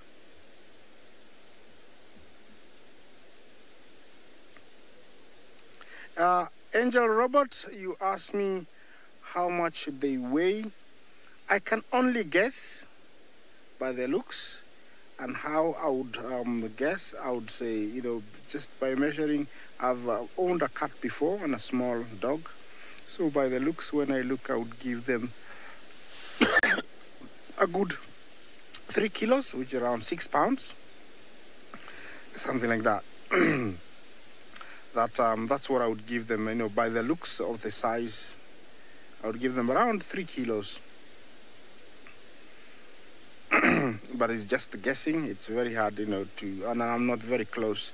I'm looking at my monitor and look at it from a distance. I would say 3 kilos. Thank you for your question, Angel Robert. Yes, I'm so happy that, they are somewhere where there's that log, because otherwise they would just be playing with grass. So it's a nice jungle toy that they have. They can use it to hang around, bite, climb, and play. I hope their mothers, when they come, they'll be full of milk, because, you know, going for those many hours, although they don't look like they're starving, they will be very hungry.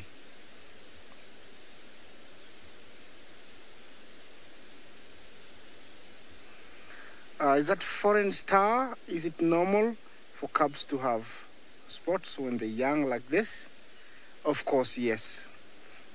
When they're young, they do have those faint spots that disappear slowly as they age. They are born with them, but they will disappear at maybe when the ones they had were at around 1 year, they will disappear from the back.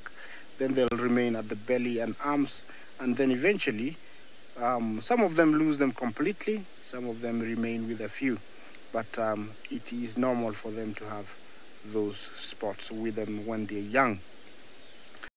They say maybe lions were once spotted, and due to adaptation and evolution and adapting to this kind of terrain where it's the grass gets golden, they slowly evolved and changed the color and lost their spots to, this tawny color that they have now.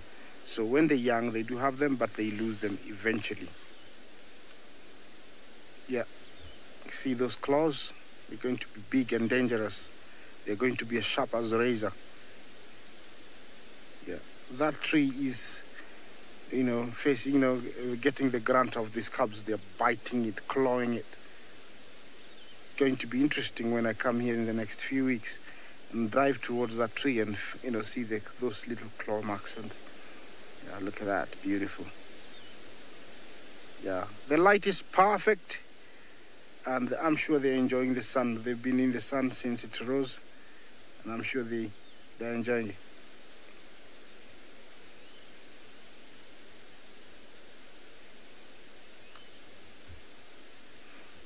KB, thank you for your question.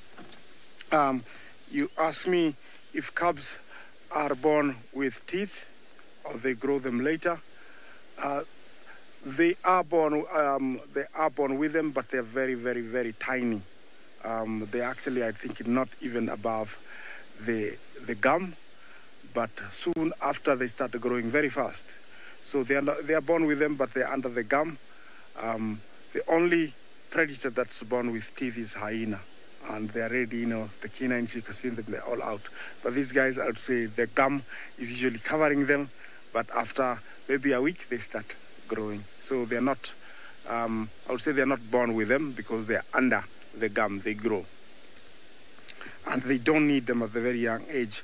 Hyenas are the only ones that need them, because they do kill each other at a very young age, so the teeth are useful for the hyenas. Hello, that guy is peeping, looking at us. He's been very curious and inquisitive. I wonder what he thinks of us. Can he make a meal of us? Because he's been looking and looking and looking.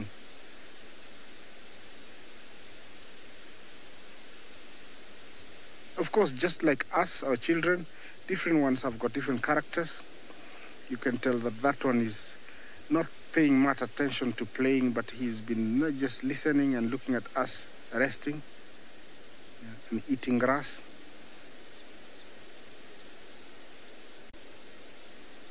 Okay, I'll be here, and while I sit out this spot, let me take you to James and see what's happening on the walk.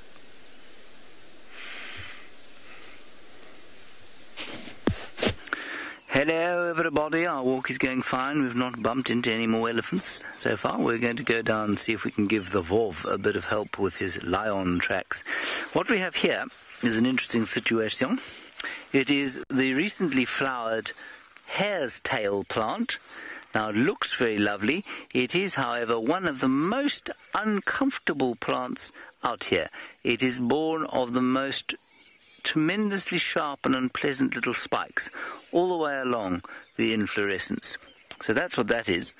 And then sitting on it, they've only just flowered, by the way, sitting on it, you see that there, Senzo, is a small example of a blister beetle. And clearly it's drinking itself some nectar, I would think, although of course they don't have piercing mouth parts, they have biting mouth parts, but I can't think what else it would be eating there. And it will defend itself by rubbing disgusting and blistering cantharidin on your skin, which will result in itch and eventually pain.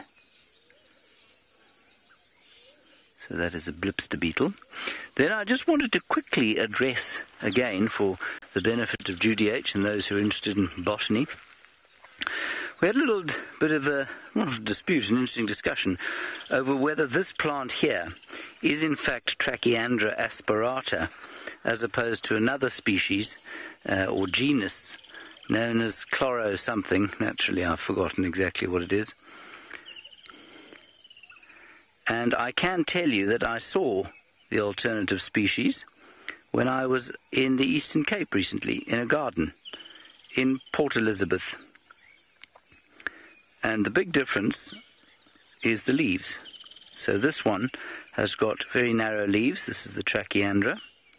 And the other species that we were disputing has got quite fat leaves from the base, but the flowers at first sight look absolutely identical. And Judy H, of course, pointed it out to me. I didn't figure this out on my own. My brain is too small, despite the 69 billion neurons I possess. All right, let's move that away. Like I say, our plan is to see if we can go and help Stivovo try and find those lions and avoid elephants at the same time. We're also in the area where he said he heard the monotonous larks. I keep thinking I can hear them, but then I don't hear them anymore. Right, it would appear that we are in fact wasting our time this morning because Steve has had success.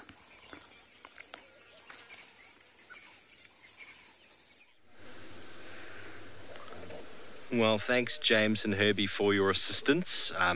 Thankfully, it wasn't that hard. We managed to find the tracks coming in.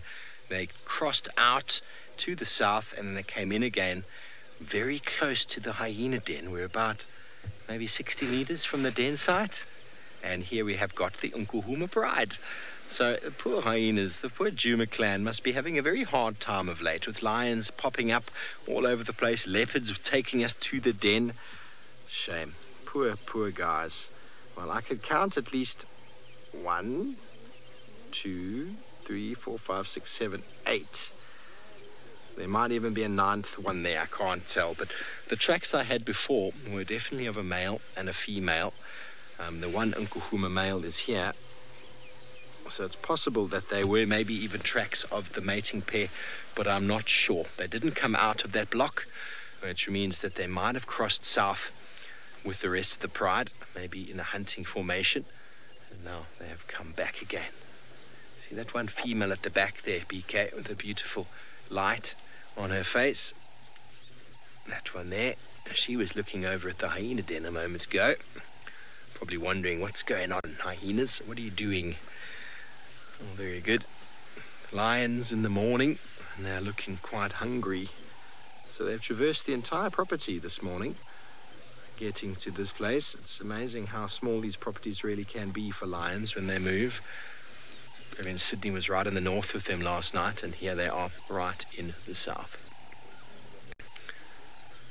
So just like with us, the searching for animals is quite tricky. There's not that many animals around that you can see, and so the lions are having to look very far as well, searching and searching. Well done for finding the lions. Well, thank you very much, everybody. We found the tracks, and as we were coming back in off the fire break, BK said he saw them just on the left. So that's where the teamwork comes in. Lions lying down. Very nice to see the Nkuhumas. I haven't seen you for some time now. But they're definitely hungry. Very, very hungry.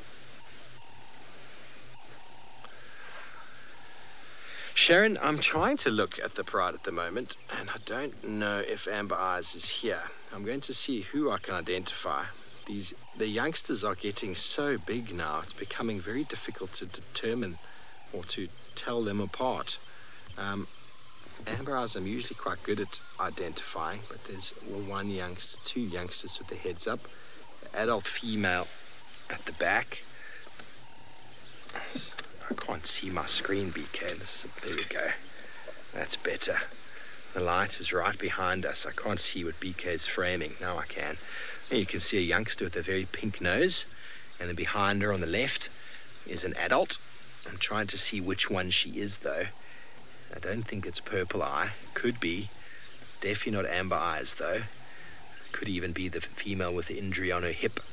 I can't quite tell at the moment. I'm afraid the light is quite bad on my screen. I'm not really able to see very clearly. They're definitely alert. Oh, yeah, this one in the front left, BK. You see this one on the front left? Next one. Next one, there's an adult right there. Who is she? Her eyes look good. She looks like she might be the oldest lioness, in fact. Sorry, folks, I don't have the best light at the moment to be able to tell you who they all are. I wonder if any of you back home are identifying them. Okay, so there's at least 3 adults here at the moment. What are you smelling, everybody? What can you smell? Okay, so that's Purple Eye on the front left. She's the one who was mating. She's the one on the far left there. She's got the one blind eye. The next one's an adult. Laura, I can't see the Mangani male. I can't see him. There's definitely the Unkuhuma male is at the back there. He is the one behind this one. That one there at the back with its sort of back to us. There's the Unkuhuma male. And I can't see the Mangani male at the moment. I think there are another 2 lions just around the corner there. But it's good to see their heads are all up. Definitely hungry. Maybe we'll be lucky this morning and get them hunting. Wouldn't that be fantastic? If they don't do anything, there's a very good chance they're going to be right here for the whole day and giving the hyena family an absolute shocking day. Can you imagine a pride of lions hanging out right next to your baby's preschool? Wake up in the morning and open your door and there's a pride of lions sitting outside. That must be a really good way to start the day.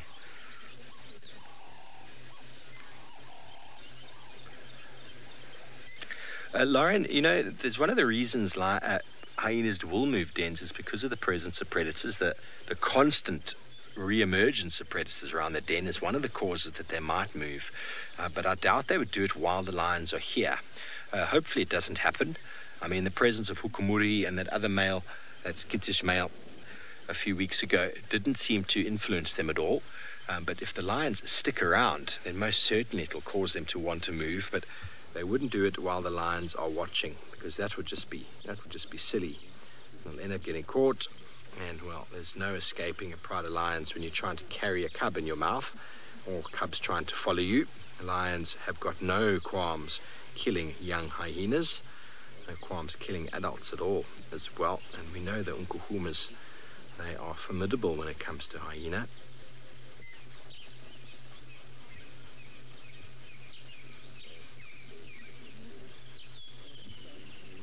Hopefully we'll get some action out of them this morning. It is clearing up and the sun is starting to warm up quite nicely. I've managed to park perfectly so that BK has become my shade. Thanks, BK, for providing me with your shade there. Okay, so there we go. That's the one. That's the adult lioness at the back with the injured hip. Very good. She's going to come and rub faces, is she? Or she's just going to get into the shade? And that's pretty next to her.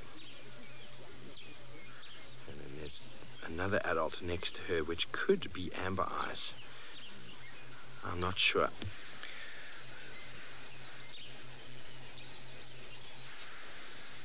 So that one there is the purple-eyed lioness, and the one to the right of her could potentially be amber eyes.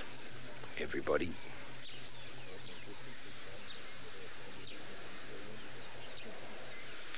Dinga, you want to know if the youngsters have reached breeding age yet? I mean, they're almost there.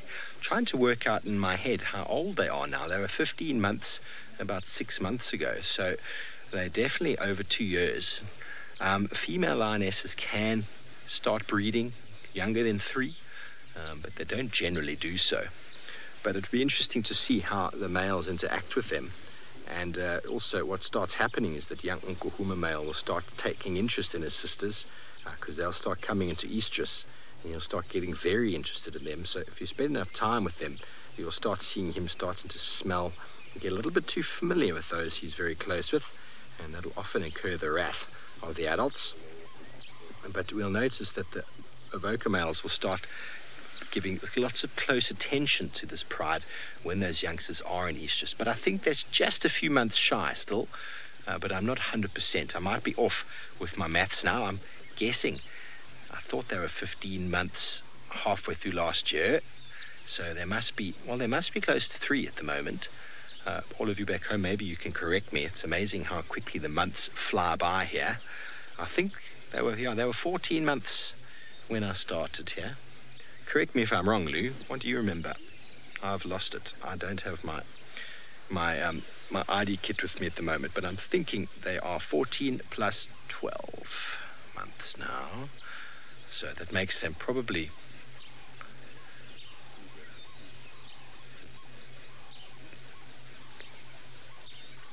so they are definitely turning 3 this year, but exactly how many months at the moment, I'm afraid I can't remember. Sorry about that. I'm sure many of you back home will quickly send through your comments on #SafariLive to tell me how old they are.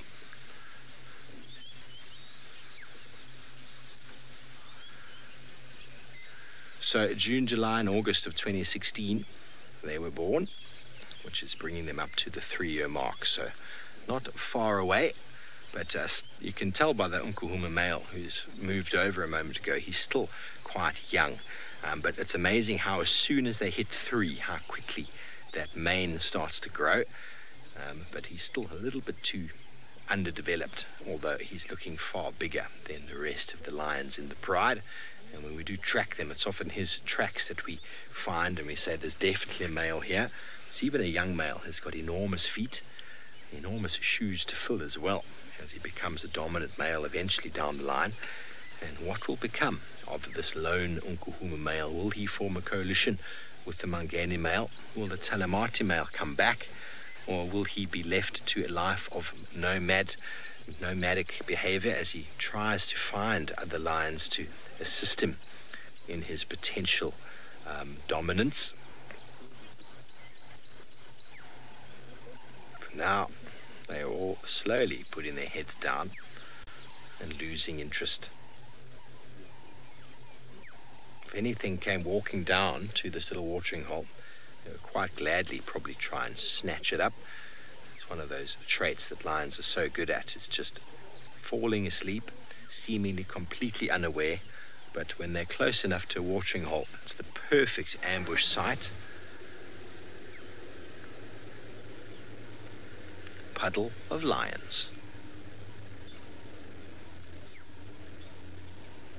She is very pretty, isn't she? Her right ear is taking a little bit of a beating. Okay, well, she's going to move into the shade as well. As I said, the shade is starting to dwindle as the sun comes out. And while we stay with these lions and try and figure out if Amber Eyes is here, let's go back up to Isaac, who seems to have left the sausages. Okay, welcome back here. We have left the cubs, and the decision was reached that we try and find, if we can find the other 4 missing cubs, plus maybe one of the females. And as soon as we left where the cubs were, we came across some very fresh tracks. And the reason I say fresh is that we had some rains in the night, and so the paw was on top of the rain. Yes, looks like it's going the wrong direction. So the paw was on top of the rain, which means whoever walked out, it's a hyena, it's not lion. I thought I saw some lion tracks, but they are hyena. So it means the lion walked after the rain and nobody has walked over it.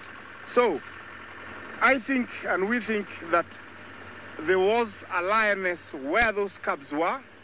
It came and circled them and then left because it wasn't very far from where the cubs were. And now we follow the tracks. They have disappeared somewhere up here and we're still looking for them. But hopefully, whoever was with those cubs, or maybe if there were 2 or 3, decided to look for the rest of the cubs. And I'm hoping that if they find them, we can find them and share them with you. So that is our mission. But if we don't find them, we'll go back to where those cubs are before the end of the show, because we're not very far, and see if maybe another female has occurred or, has come there. So hold on tight. Let's have a look. But this is what makes it so interesting, is that, you become part of these animals. They don't know that, you're part of them, but you know what is happening, and you try and read it.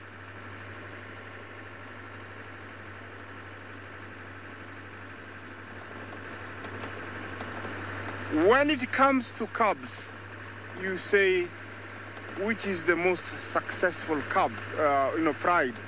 I think you're asking which is the most successful, pride in bringing cubs up. Well, I have seen quite a good number of them. Right now, there has been the coalition in Naboisha Conservancy, and they had lots of cubs and they reached maturity. We had a male, 2 males, a coalition of two males. One was called, we call them the Henry brothers. They're down towards Coca Mountains, and they had a big pride, and they had very big, very many cubs. And then, down at Olololo, we have the Olololo pride. They raised about 9 cubs, and they're all right now almost adults. So we have very many successful prides in the Mara. Excuse me, I'm gonna look for some tracks here, and hopefully I can see some lion tracks. I don't see any. Archie, do you see any tracks? No lion tracks. We are using advantage of the rain, because when they've walked in the mud, then you'll see some tracks. Is that hyena or lion? It looks like hyena. Doesn't look like lion. Yeah, we are taking advantage of the mud to try and locate and see, if we can read where they went or where they followed.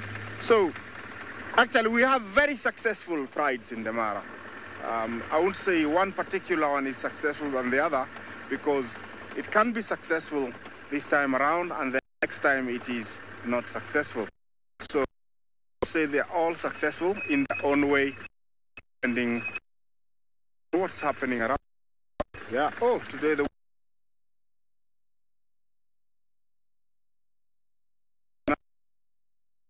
for us.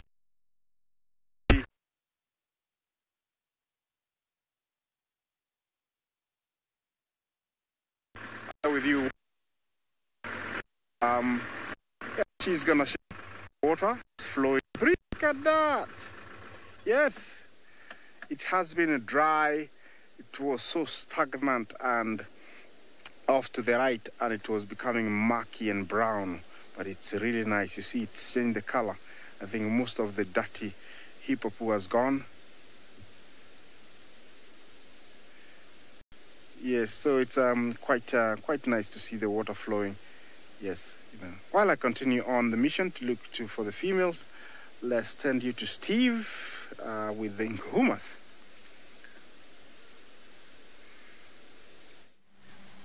Thanks, Isaac. Good luck finding the rest of the pride. We have found the lions, of course, and, well, they've all gone flat.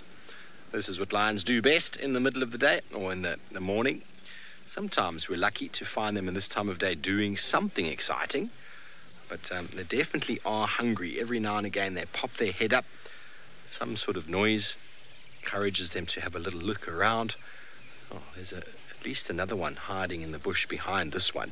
Just saw the flick of a tail a moment ago. It seems like Amber Eyes is here. She's lying flat again, though. I'll double check again that when I get a chance. But it's very hard to identify lions when they're lying like this. No characteristic features.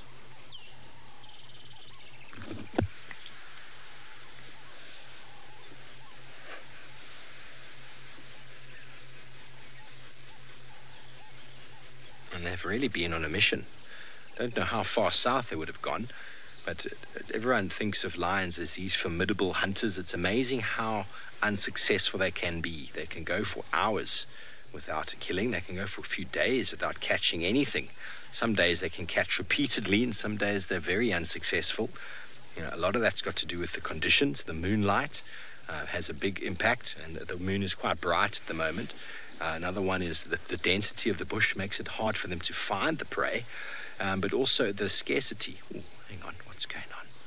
So the scarcity of the animals due to how spread out the water is.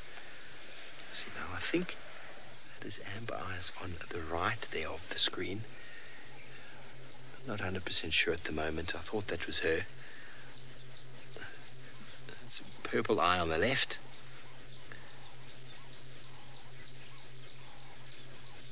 What have you seen, everybody? Something going on over here. We can't see it. There was a herd of elephants walking past behind us when we got here, looking a little disturbed. They'd obviously smelt or seen the lions, and elephants don't really like lions. They'll often chase them. Lions aren't really a big threat to them, only if they can isolate one of their youngsters. Here's another one in there. That makes 9 that we can count. Possible to tell you who it is, though.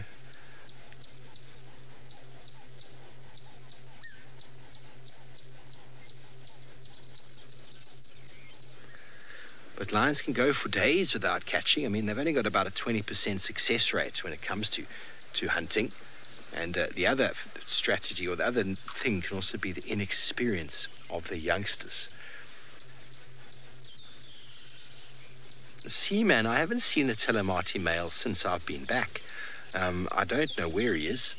Maybe he's been chased off. Maybe the presence of the evoker males decided he'd rather go and hedge his bets somewhere else. The one young Kuhum is still here, so I'm not 100% sure what would have happened to him. I'm trying to see if any of these is the Mangeni male. He used to be quite easy to identify because he didn't have much fur. But his fur has grown back and he's looking in much better condition. But he does have a very particular face. I am able to identify his face when I see it. But like I said, there's one hiding in the bush there, which I can see now. It does not look like him. And there's another one, maybe even 2, around this silver cluster leaf. Another silver cluster leaf around this large fruited bush willow. And I can't quite see. We'll reposition shortly and see if we can get another view of them. Get a full count of the numbers.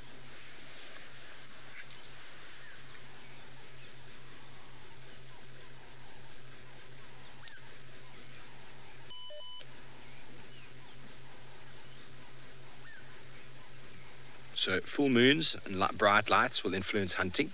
The lack of wind as well. The density of the bush will help animals to camouflage themselves. If there's no wind, lions have to hunt by sight alone and by sound. And if the animals are very secretive, very hard to find them. And if the youngsters are too inexperienced and maybe a little bit too lack the patience to actively do the hunting properly, then they can go hungry. And eventually get to the point where they're so hungry they just do everything they possibly can to listen to the adults. But don't worry, everybody. Lions can go for some time without eating.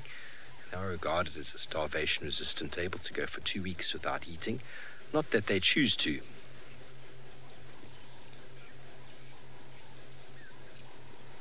Okay, well, while we continue here, we're going to move around, see if we can have a view of these lions, see if we can count them all, see if Amber Eyes is in fact here and the Mangeni male. Let's go over to the Patience of James on foot. Every year one must walk through these areas, and although they look beautiful because of all the wildflowers, one is struck by the amazingly disgusting smell of one particular flower, and every year we must talk about this flower. For those of you who have heard the story before, I apologize. For those of you who haven't, well, this is it here. And it actually produces a very pretty flower when it eventually flowers, and its name is Clerodendrum. And Clerodendrum smells like diesel. And if you take a leaf of Clerodendrum and you break it and smell it, it smells like you've placed your nose into the top of a jerry can filled with diesel. It is a disgusting smelling plant, and all over here you can smell it as you walk. And in fact it's got a lovely sort of pinkish white flower with very long anthers holding the stamens, but I can't see any of them actually flowering. But I just thought I would mention that to you. It really is very unpleasant smelling. It's the only flower that I know of out here that doesn't smell nice, except some of the tree flowers, which smell pretty disgusting. And then, of course, we have got our little hibiscus macrantha, which is yet to produce a usable bloom for camera, which is unfortunate. Ah, yes, of course, and as Louise points out, we do have some carrion flowers planted in the DRC, which, of course, smell like rotting flesh, which are not very nice either. But this is, for me, the most disappointing flower out here. A, because I can never remember its name. Each season I have to re-find it. And then, secondly, because really it just smells pretty gross. Now, there's another flower here, and I don't know what this is. Now, this is not an unusual state of affairs. Often there are wildflowers that I don't know. But we've normally, by this stage of the season, got a pretty good handle on what's around. But this one I don't think I've seen here before. It smells a bit minty, so any bright ideas from anybody, let us know. It's got quite a long pod. Looks like a bit of a bean. So I don't know. It's got some lovely long anthers as well. I'm not sure what it is. So if you do have any ideas, let me know. I would normally associate pods like that with indigofera flowers, but you don't normally. The flowers look completely wrong. The petals and the stamens don't look like indigofera flowers at all. Anyway, so if you have an idea, let us know. Very good.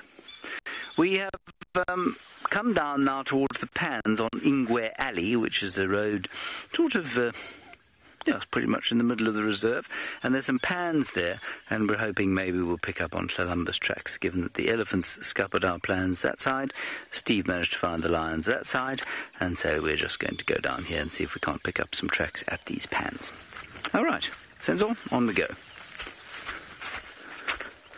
It's a glorious morning, I must say. I think it's going to be quite hot, but it is beautiful. Connie babe, I imagine the purpose of bad-smelling flowers is to attract whatever pollinates them. So, for example, it's not actually the flower that smells bad there on the Clerodendrum, it's the leaves. And that's most likely a defense against being browsed. But in the case of the carrion flower, the flower is what smells, and it smells bad because it's pollinated by flies. So it attracts stinky flies, and the stinky flies then go and sit on it and lick it and gather the pollen and then go off to another carrion flower and pollinate it. So that's what that one is smelly for. And I think that the smell of the silver cluster leaf being smelling like a sort of bad feet, I think that's a situation of some kind of moth or other that is attracted to that smell. What was that? Fan flower. Who asked that question, Louise?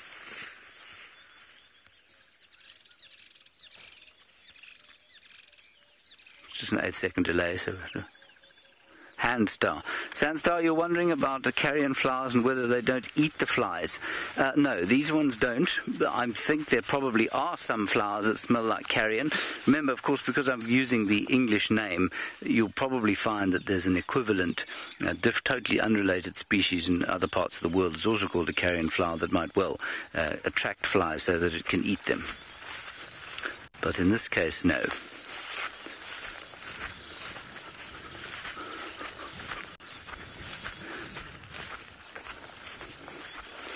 Let us continue along here. I suspect Venus flytraps must smell pretty disgusting too, to attract their insects that they then eat.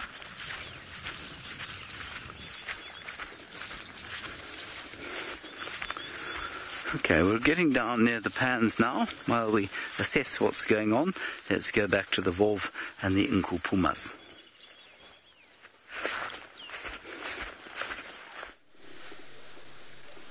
Thanks, James. Well, we've repositioned ourselves around on the other side and can officially tell you there are 9 lions here. I haven't been able to identify the Mangeni male amongst them, and I'm not 100% sure if Amber Eyes is here. The closest I could think is this individual in the middle of the screen with her head down, that one there, but I don't think it's her. Amber Eyes has got those very amber eyes, in case you didn't know, that's what her name implies. This individual has got very similar eyes to the rest. Photobomb. Oh, this is the Mangeni male. There we go. He's just stood up right in front of us. I didn't recognize him. He's had his head away the whole time. Okay, well, he's definitely here. There he is. He's not looking in great condition, but he's looking better than he used to. Looking better than he used to. Okay, he's the one that I hadn't had a proper look at his face. The rest of them were kind of looking here. Now he stood up, went and lay over there. I noticed his crown jewels, and so immediately you can assume it is a male.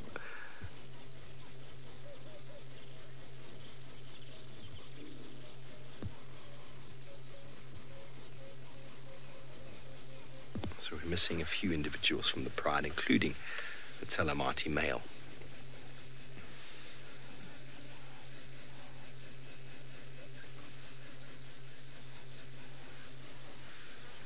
Karani is looking a lot better than he used to look. When I was in the Mara, he was going through a very, very bad hair day, hair month, but he is still riddled with ticks, and he's still not in great condition, but he's looking much better than he used to. Quite incredible how these animals, how resilient they are. And it's just so mind-blowing how he's been accepted into this pride as if he's one of their own. It's definitely not something I've ever heard of before. A young male being accepted in. I mean, the Talamati male being accepted happened, and we were all, okay, well, that's interesting. Then the Mangeni males were trying to get access. They were being refused access, and just persistence eventually paid off. And he managed to get let in, and not only let in, but he's part of the pride now. Haven't seen them hunting together, so I don't know what role he plays in that. But he's not looking very strong. Not looking like he contributes a huge amount, or if he does, he doesn't beat everybody off. Maybe that's why he's tolerated. He plays his part, he allows people to feed, and he's not aggressive like a male normally is. He's definitely not the biggest of male lions, is he? He's probably the same sort of age as the Nkuhuma male, but he's far, far smaller. There could be a nutrient deficiency there, I don't know.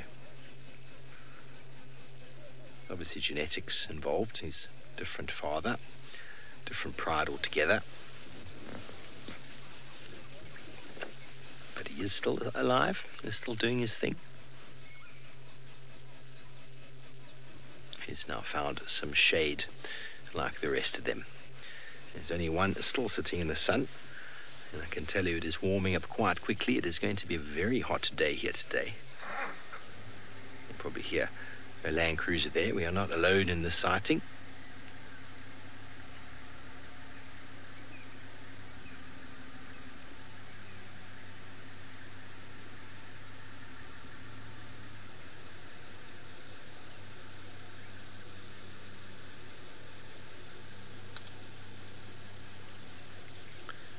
Beautiful. Well, while we wait to get the lions to do something, I managed to grab a plant, which we'll talk about a little bit. Connie Bay, I reckon the hyenas are very alert to what goes on near and around their den. I don't know what they'll do about it. The youngsters will probably stay indoors all day today. and the adults might not even be nearby. They'll be like, oh, there's no chance I'm hanging around here. There's lions about. But they might even be hanging around nearby to watch the lions, to see what they do. It's very hard to say, really. I'm scanning over there to see what I can see at the den site, and it's quite dense and quite thick, so I can't really see around, but it seems to be pretty inactive at the moment. So I managed to grab a plant. A lot of you have seen me talk about this plant before. While we wait for the lions to do something. Ooh. Okay, well, while we talk about this, we'll go back to James quickly. He's got an interesting frog.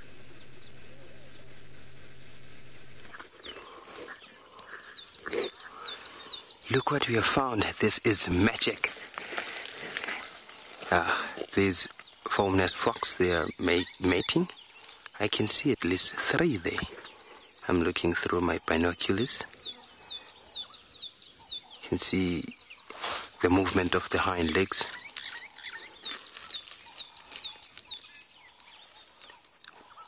They're laying eggs, mating, and making a foam.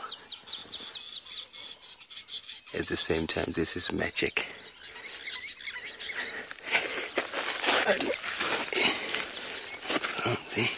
Look at those legs.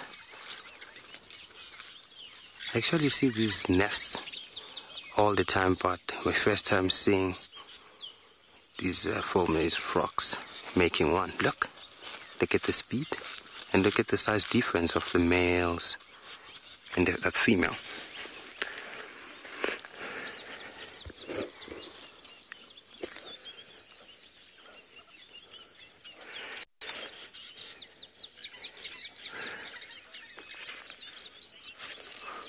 Yes, we have 3 frogs. Probably there's 2 males and 1 female. My name is Olive. We have changed the mic pack with Uncle James. And at the very same time after changing the mic pack, we saw these things. Beautiful.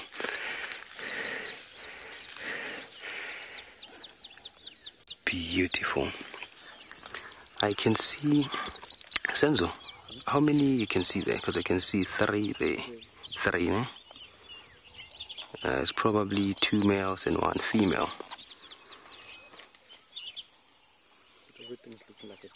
Yeah, and they are well camouflaged. You can see the branch there and the color of the frogs. They have to make sure that they are safe while mating.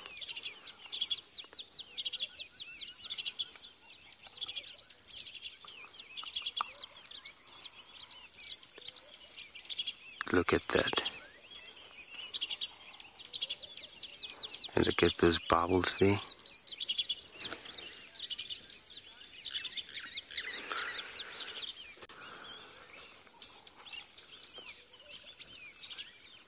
And they can make this nest as big as they can. I've seen this one that is 2-3 times the size of what we're seeing right now.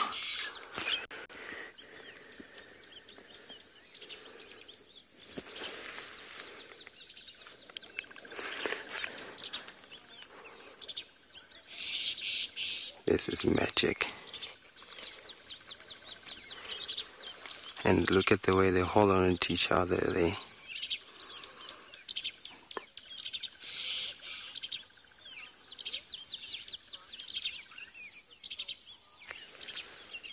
Ravender, you want to know where these frogs secrete the foam from?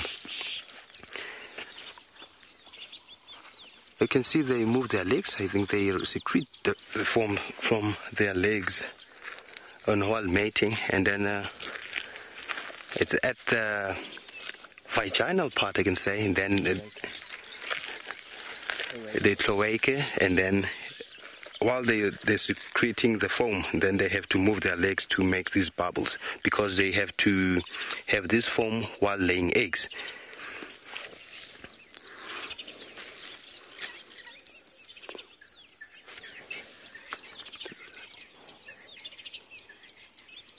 And look at that, the male is hanging on there.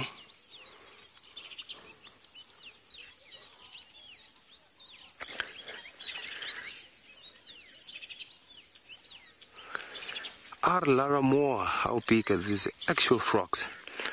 Can say 15 and less. I can say 10 to 8 centimeters. I can say that, yes, because I'm looking at using my binoculars now, because I can't really see with my naked eye, so I have to use binoculars because these frogs are well camouflaged there. And I can tell they are about 8 to 10 centimeters.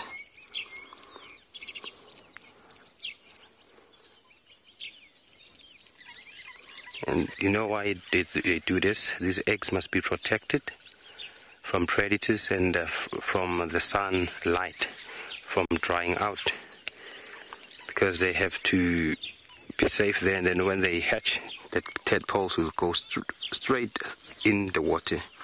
That's why they have to make a nest on the overhanging branches or the trees that have fallen into these pens.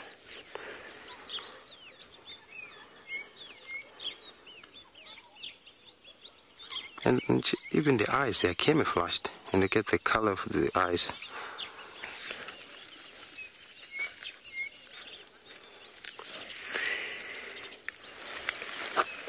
Paula, how long will the foam nest, this foam nest last? I don't know where I get your question right there.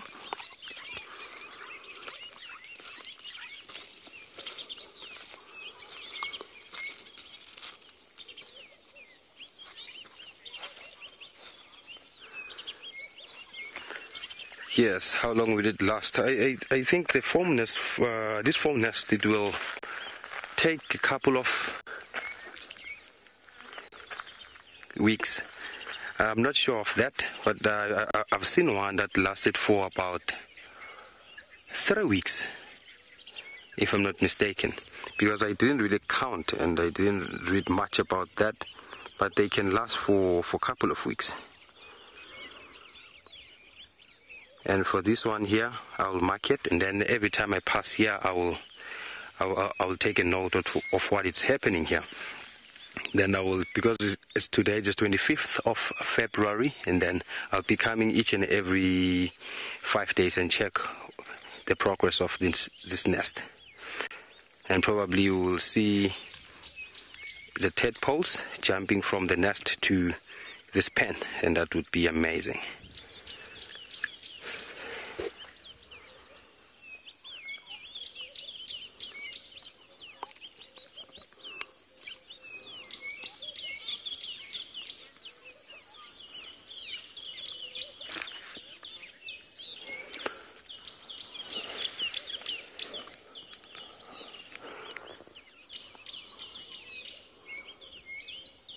And we nearly passed this thing, because if you don't pay much attention, you can... Oh, Romit, what a nice question there. Are these frogs toxic or poisonous? I don't think so. They are not, because these frogs, they are actually friendly. You can say that, because what they do is, I've seen them in the bathrooms, yeah, in the DRC bathroom. We just sit in one area for a long time. You just sit there.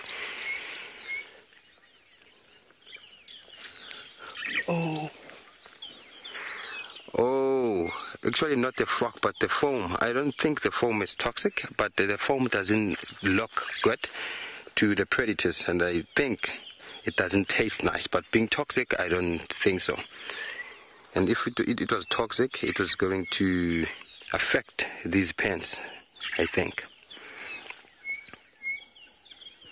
And obviously the tadpoles will be affected. Remember the poisonous frogs, I was reading about this, the poisonous frogs or venomous frogs, they don't actually born venomous or poisonous, because they only get that while they are growing. What they do is they feed on venomous or poisonous food or prey, so that they have these special parts in the body where they store this venom, so that they can secrete it when they feel threatened. And those are mostly the bright colored frogs.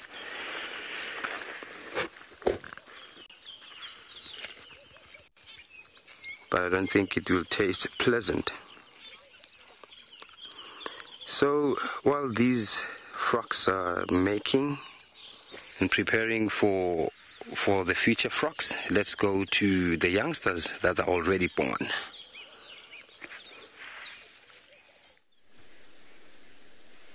Well, welcome back. We've been all over, looked and searched under every little bush and most of the grass close to the road. We have found nothing, but we are back here with the cubs and nobody is back home.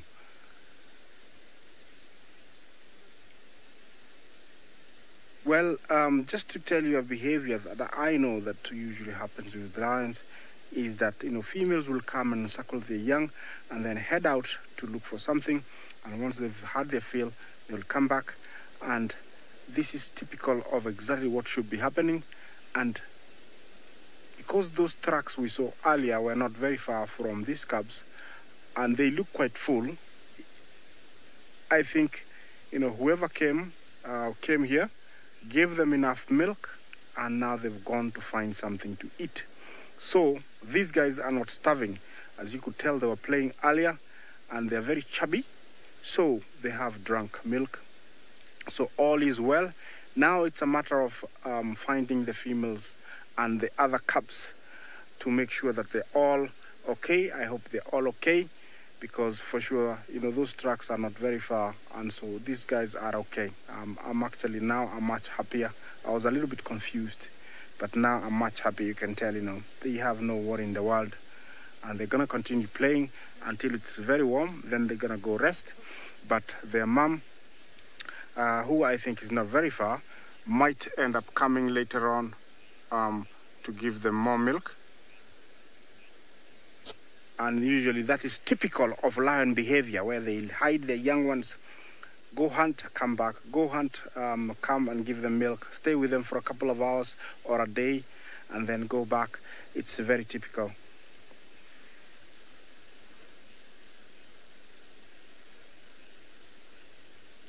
Makeup girl, you asked me how far can lionesses go? Oh, they've been known to go up to around 3 miles, so that's around 5 kilometers. They've been known to go that far and come back. But those are dire, conditions and situations where there's nothing. Over here, they don't have to go far. There is warthogs, not very far, and also there is, young buffaloes, not very far.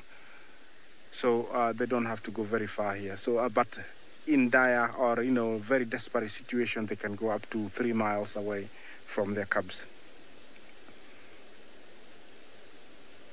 You can tell that the one to the left is slightly in size, I would say smaller. I think that's the pale one.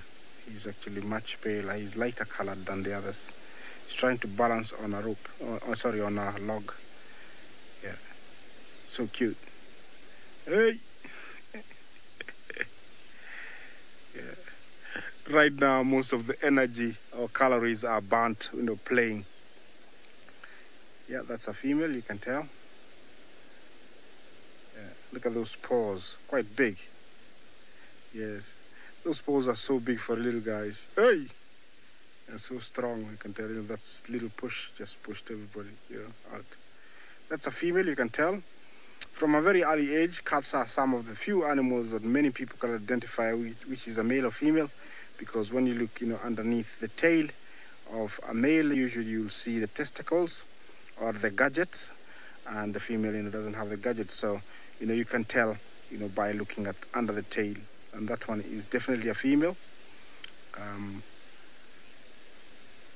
We still have to identify and actually account to how many are males and how many are females.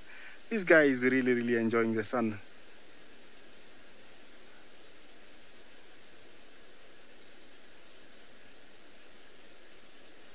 Diane, a good question. If a buffalo found these cubs, will they hurt them? Of course they will. They will kill them, and that is to avoid or actually reduce future threats or enemies. So they will kill them without any doubt. But I hope that doesn't happen. But if it happens, it will happen. But that's nature's way. They will hurt them and they will kill them. They'll try to kill them. All the big animals, let's say rhino, buffalo, hippo, elephant, leopard. If they found these little guys, they'll try and kill them. They're still, very vulnerable, even to pythons. Those animals, if they found them, they will kill them. And that is to reduce future enemies, which is very understandable. So, Diane, they will kill them. Buffaloes will kill them if they found them. Where they are very well concealed. They're hidden in a very nice place.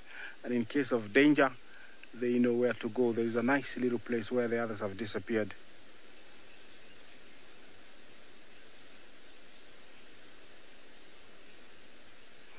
Anna Marie, I would say, you say what animal would be most dangerous to these cubs? I would say a nomadic lion. It will find them and follow them in the bushes. Unlike a buffalo, if they hide, it will avoid them. Or elephant, it will avoid them if they hide. A nomadic lion, which is looking for a pride to take over, will sniff them anywhere where they hide and kill them. So I would say a nomadic lion would be dangerous to these cubs than any other predator or animal.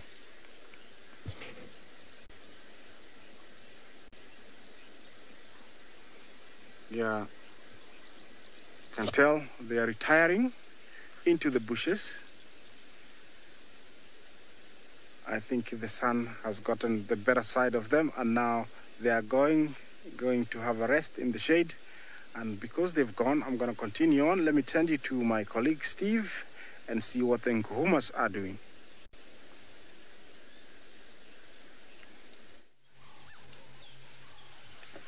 Thanks, Isaac. Good luck. I hope you do manage to find the adults, not just the cubs. Well, we are still with the Nkuhuma pride. They keep popping their head up every now and again. They are hungry. They are listening to oxpeckers coming into land. I haven't seen any sign of the hyenas. It is one of those mornings. The lions are hungry. The hyenas are staying away. We talk about, will the hyenas move their den?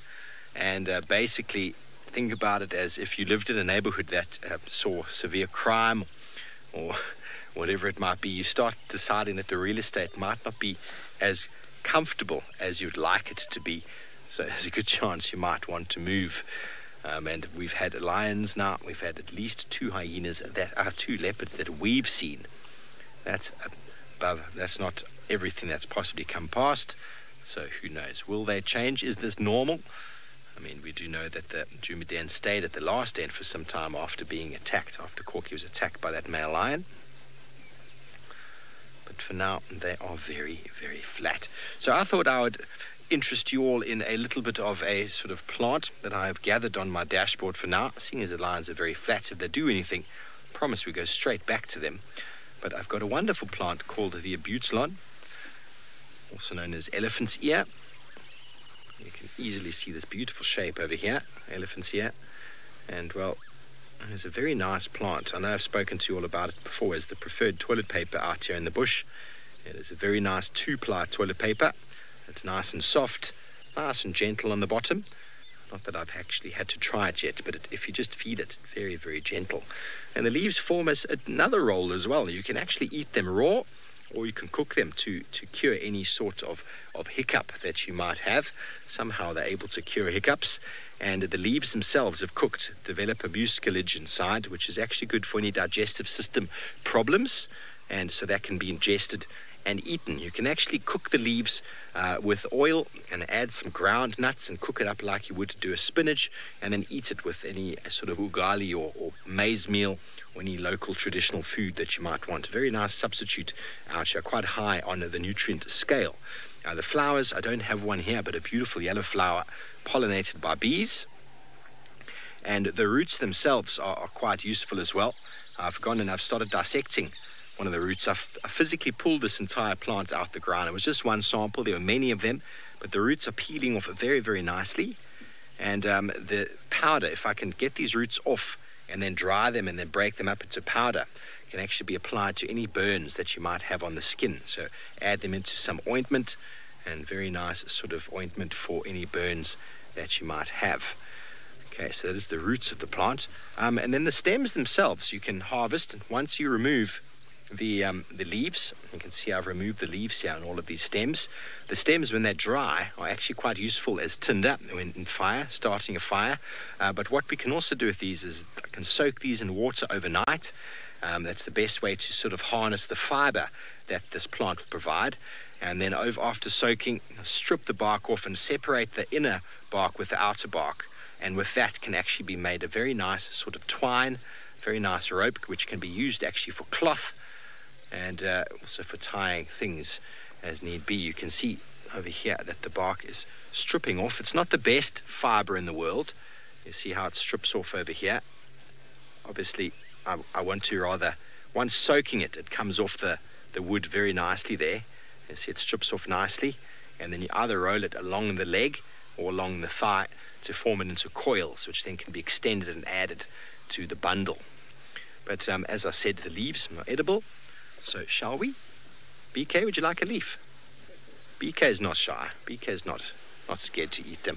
So it's edible, it's tasty, and it's good for curing hiccups.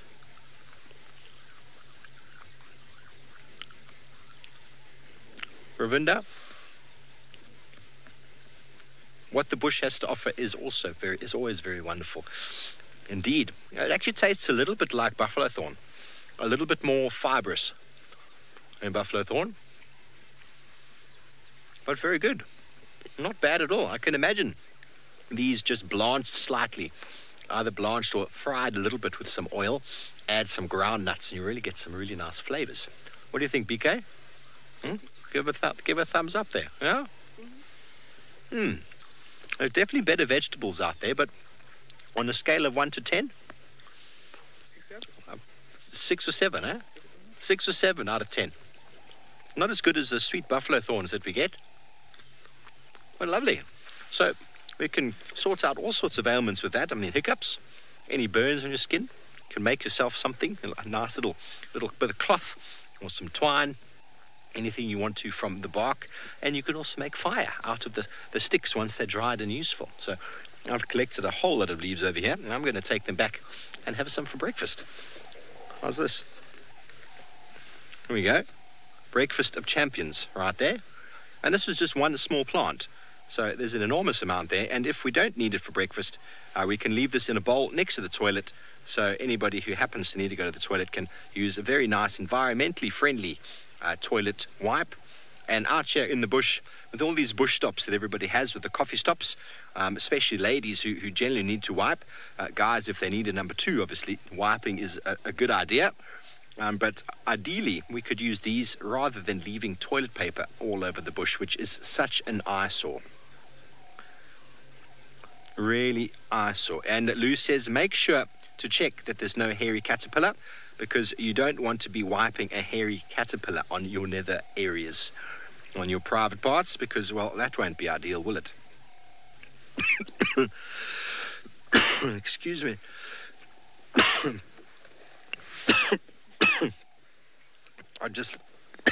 Excuse me. I just swallowed that leaf a bit properly.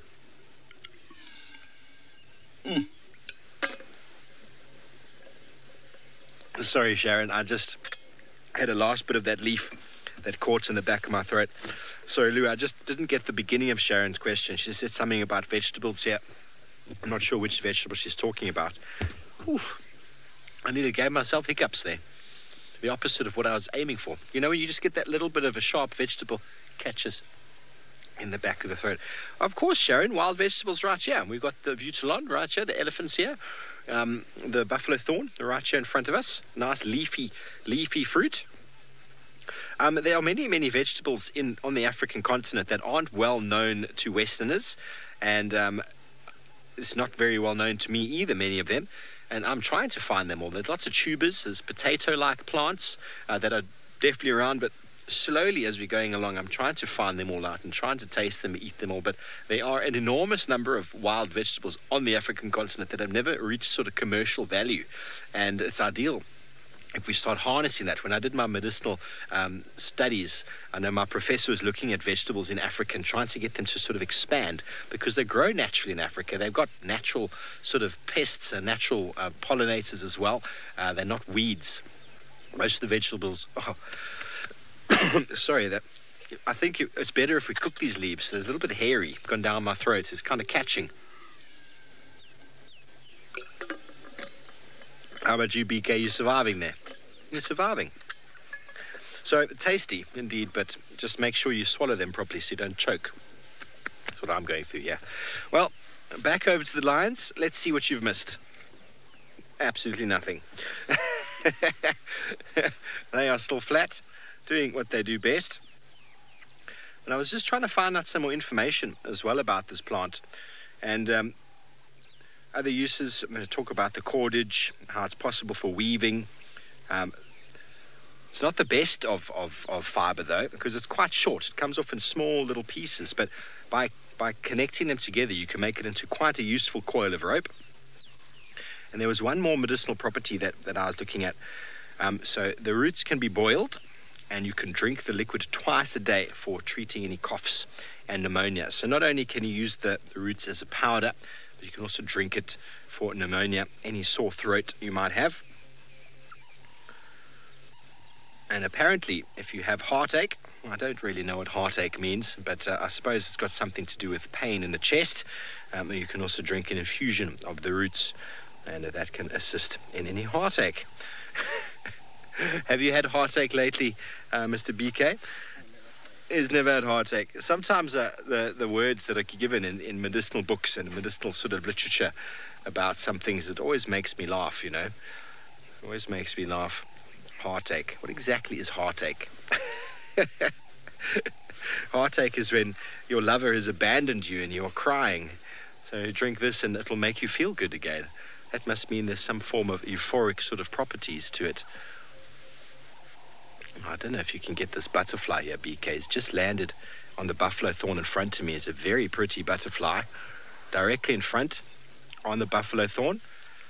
Wonder if any of you out there can take a screenshot. It's just in front there on the down left. There we go. Wonder if any of you out there can identify this for me. I'm going to have a little look. Beautiful. Almost looks like a... Is it a joker? No. They've got the spots on the body and the white spots along the dark band on the outer wing. Should be quite easy to identify. I don't know this off the top of my head, but I will be looking in my butterfly book. Let's see if any of you can find it before I do. Hashtag SafariLive. Send through your tweets. Who knows what butterfly this is? And hopefully I do have my butterfly book here. Yes, I do. It should be quite easy to identify with the spots on the body. Oh, wow. It even looks like it's the cover photo of the butterfly book, which is quite interesting. So it does. It looks like the cover photo of the butterfly book. Well, that should make it easy. Normally they list and they tell you the cover photo is. And cover photo, where are you? Often it will say it on the front, one of the front pages. Back cover photo. We're not looking at the back cover photo. We're looking at the front cover photo.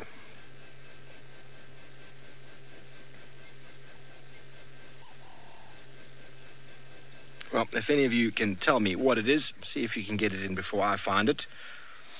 I'm working on my butterflies these days. There's a work in progress. They are very pretty.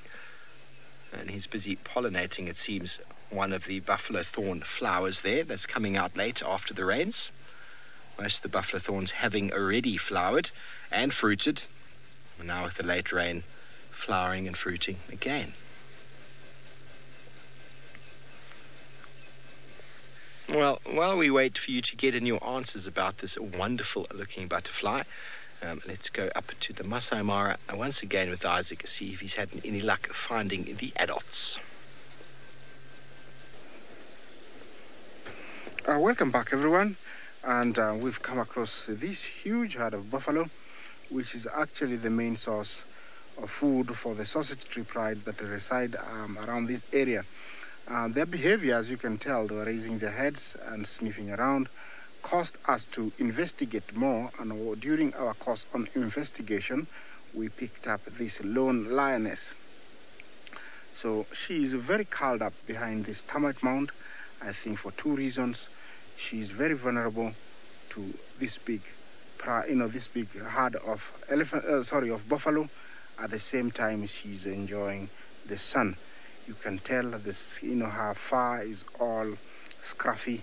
I think this is due to walking in dew very early in the morning, and this sun that she's getting right now is much welcome and appreciated. You can tell she's not even blinking. She's, like observing as much as she can. She's not very far from these buffaloes, and I don't know if they could get a whiff of her, because their behavior is very telling. As you can tell, when Archie zooms in, you will tell, their behavior. Look at that. They have all their heads raised up, looking around, very wary. It's like using that sixth sense. It's telling them that there is something somewhere, but they don't know what it is, but they're just thinking, look at that. They're just thinking there is something. So that is what made us to come here. I would say buffalo is too big for one lioness, and we can only see one here. I don't know how many more are around. Maybe there are more. We know these females to be very, very resilient and very courageous. They do go for buffalo, but she wouldn't dare when she's alone. You can tell that buffalo is quite a distance.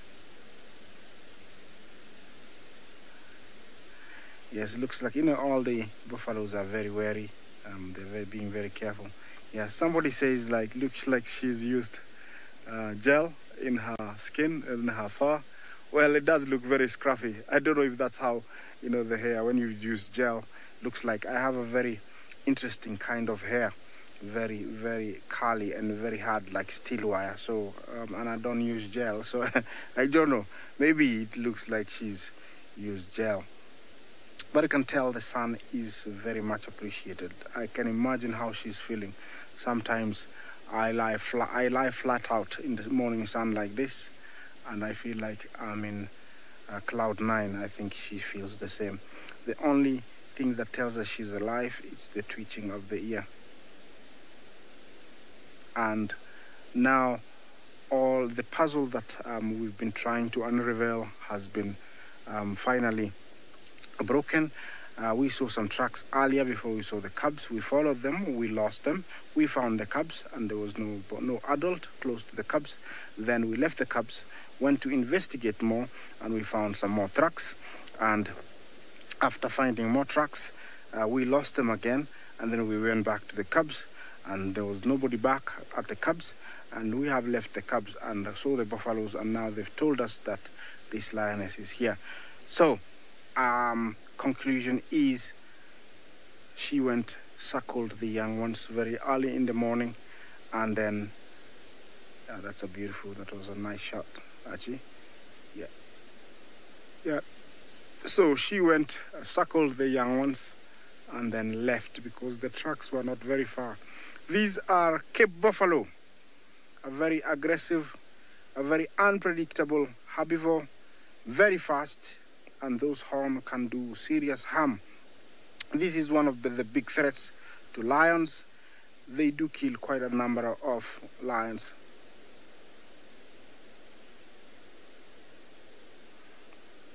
Paula, you asked me if buffalo horns stop growing when they reach a certain age. I would say no, because they are made of small hairs, compressed hairs, very much like our fingernails. And our fingernails never stop growing until we are old. So very much the same to the horns. They never stop growing. They continuously grow. Okay, those guys have taken off for some reason. Maybe they've, smelled, they've received another whiff of the lions. And like I can say, we see one, but there can be more that have gone around these huge herbivores. That one is very fixed on us. It's like we owe him something. Yeah, you can see how agile and quickly they can move, these guys. They look big, but quite big. Yeah. Okay, I'm gonna send you to Steve to try and find out what his buffed butterfly is, and then this is a place that I'm gonna be coming in the next few days and see what's happening. Thanks, everybody. It's going to land right here. Oh, come on. He's right here by my head. He stood very still. A very slow flight pattern. And James Richard, thanks for sending through your answer. I did happen to get it at the same time as you, so I'm feeling quite chuffed and proud of myself. Very characteristic slow flight pattern of this, called one of the acreas, called Acara acrea. In fact, it is the male. And what's quite interesting about it is it's the cover of the book. It is on the cover of the book. Look at that. Straight away, that is the butterfly right there. But just so that we can have a look at it, there it is on the bottom. Bottom right, it is the male, Acara acrea. Very pretty. And the family is sort of classified by the black spots on the wing and this very, very common trailing edge at the bottom with spots on it, which is almost characteristic of the family itself. And the female is on the right here. She's a lot paler than the male, but also same sort of colors, not as brightly colored, but very slow moving and very commonly found sort of on forest edges and can be found also in wooded savanna. So quite common to these areas. And they are multi-brooded year-round in warmer areas. So we have quite a few different litters, or should I say laying of eggs, depending on the season. Very good. Well, that's a new butterfly that I've managed to identify. Very proud of myself. Reptilian research, they are incredible, aren't they? Who doesn't like a butterfly? They are so gorgeous. And well, that one posed for us the entire time. We were waiting for you to come back. We just sat here, and BK had the nicest shot of it sitting there. And obviously, as soon as you came back, I think he's got it. He's spotted it again. Have you spotted it, BK? Let's see. There it is. How pretty are you? How pretty are you? That looks like a different one now, BK. That looks like a very different butterfly. No, it is the same one. It's just we were much closer to it before. How interesting. That looks exactly like the cover photo now. Well done, Mr. BK. It seems to be lacking the spots on the bottom. I think it's just the angle that we're looking at it now. It's making it a little bit more sort of camouflaged, but how well does it stand out? Now that would be a very nice meal for a bird. They're not the fastest moving butterflies. It's very pretty though. Standing around, maybe looking for a lady. Beautiful. So good that Isaac's managed to find one of the lionesses. They do love their buffalo up there, don't they? We had tracks of a male buffalo right here yesterday morning and the day before, and I'm wondering if the Nkuhumas have managed to pick up on his scent. I haven't shown any sign of it. That would be something to behold, all 9 of them against a lone buffalo bull. I'll definitely pay money to see that. For now, though, it seems like there is not a care in the world for them.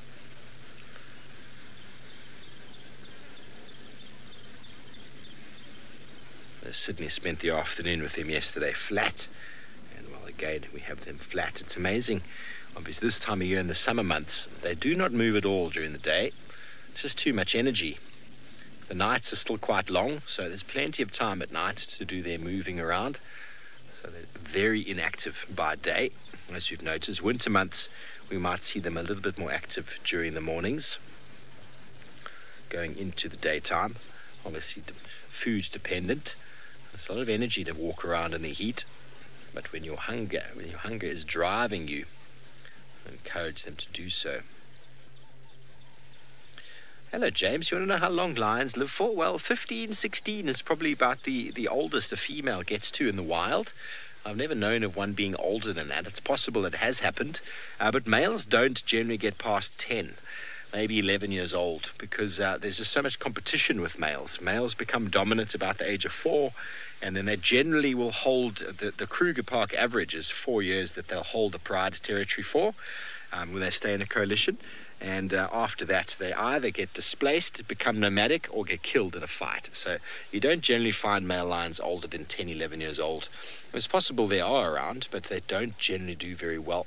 Male lions that don't have a territory, they lose the rights for mating, and they're basically just in someone else's place all the time. And well, they will be hunted down, and they will fight to the death to secure that pride. And when they're on their way out, they'll do everything they possibly can to maintain it, and that can often lead to either immediate death in a kill or to them starving due to the fact that their injuries incurred can lead to them becoming quite infirm and unable to hunt. But lionesses in the pride, and the reason why they can live longer is because they can support each other. That one lioness on the right with the injured hip, she's getting very old, but she's doing well still because of the pride helping them out. Kim, I would love to help them get some food as well. I'm sure they will get something. I don't think we need to worry too much about them, though. What about all the poor animals that are hoping they don't get eaten? To provide the lions with food, they need to catch something. And, well, what will it be? Will it be one of the warthog males we saw hanging around here yesterday? Will it be one of the zebras in the very dwindling family of zebras? Or will it be one of the new members of the wildebeest family coming in and out? Or could it be that lone giraffe we left on quarantine? Anyway, we're going to stay and see exactly what the lions get up to, but let's go back over to Holly on bushwalk.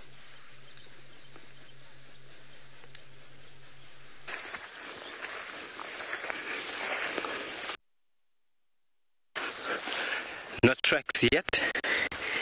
I think we are heading back because the walk is nearly finished. But while I was walking, I found these two beautiful things here. And I wanted to show you. Oh, guess what these are? The shells. We have an eggshell, and we have this one belonging to a snail.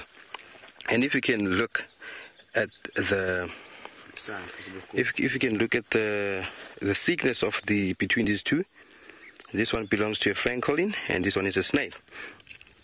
And look how hard the francolin is, and compare it to this snail. You can even crush it. This one you can crush it easily. And this one you have to put more effort on crushing this one. And you can see the layer is thick compared to this one. And this shows that this is a terrestrial dwelling bird, and it lays its eggs in the ground. So comparing this shell and a guinea fowl's one, a guinea fowl is more thicker than this one, and it's more thicker than what missing. That's so amazing. So we're not lucky with the tracks yet. I don't know whether our leopards are hiding away from us or they don't want to be in the show anymore. But hopefully this afternoon they will show themselves to us. Walking this beautiful landscape here. Grasses. These beautiful flowers here, which are called the wild sesame. Yes, that one, Senzo. The wild sesame. Nice one. And I saw something here. Yes, and I have another thing for you.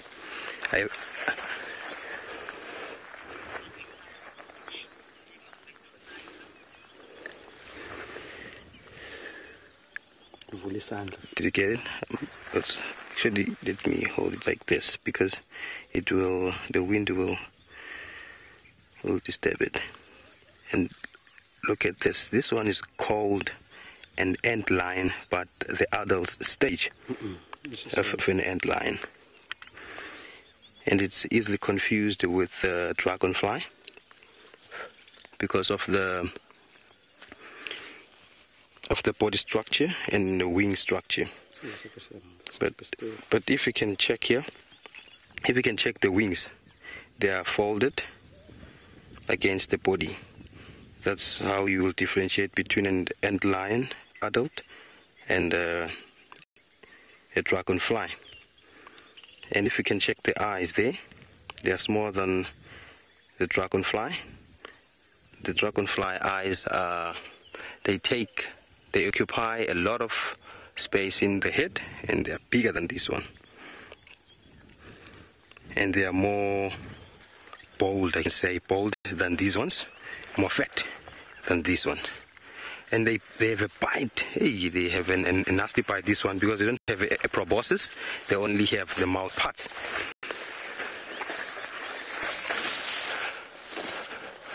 So we only seeing the birds there. What are those birds? Oh, there's a nest there. There's a nest there. I think we have to sneak forward. You see the nest over there? There's a tree-hole nest there. You see that bird perching on top there? Let me see which bird is that. And then, can you see the hole there? Oh, let's wait for that bird to come out there. I'm sure it will come out. Yeah, there's a bird there. There's a tree-hole nest. Okay. You see the fork there? Yeah, and then on your right branch there, there's a hole in the middle of that branch. You see that? A bird went in there. And those birds didn't look more like the puppets. They're smaller than the puppets. I think they didn't make this hole. They found it made by the woodpeckers or the puppets. So I'm waiting patiently. I don't know whether the bird is incubating or it's feeding the chicks. So if it's feeding the chicks, it will stay a short period of time, then it will fly out. But if it's incubating, it means it will stay there for a while, or maybe the whole day. Then they normally go out for feeding. So let's hope it will come out. It's an LBJ bird, little brown jobs. Those are very difficult birds to identify. Oh, I'll wait here patiently and hopefully the bird will come out. But for now, while waiting, let's go to Isaac and see what he's up to. Okay, welcome back everyone, and we have decided to leave that lioness by herself and head out into the plains and see what's happening. But as you can tell, you know, on our way out, we've been seeing quite a lot of buffalo, and they're all over, spread out in this Sausage Tree Republic or the Sausage Tree Pride area. No wonder they've become, you know, very good buffalo hunters, because there's nothing else to go for apart from, you know, the lone warthog, but plenty of buffalo. Remember, this is the famous dangerous Cape buffalo, spread out from Central Africa all the way to Southern Africa. And some of the best places to see them are in Tanzania.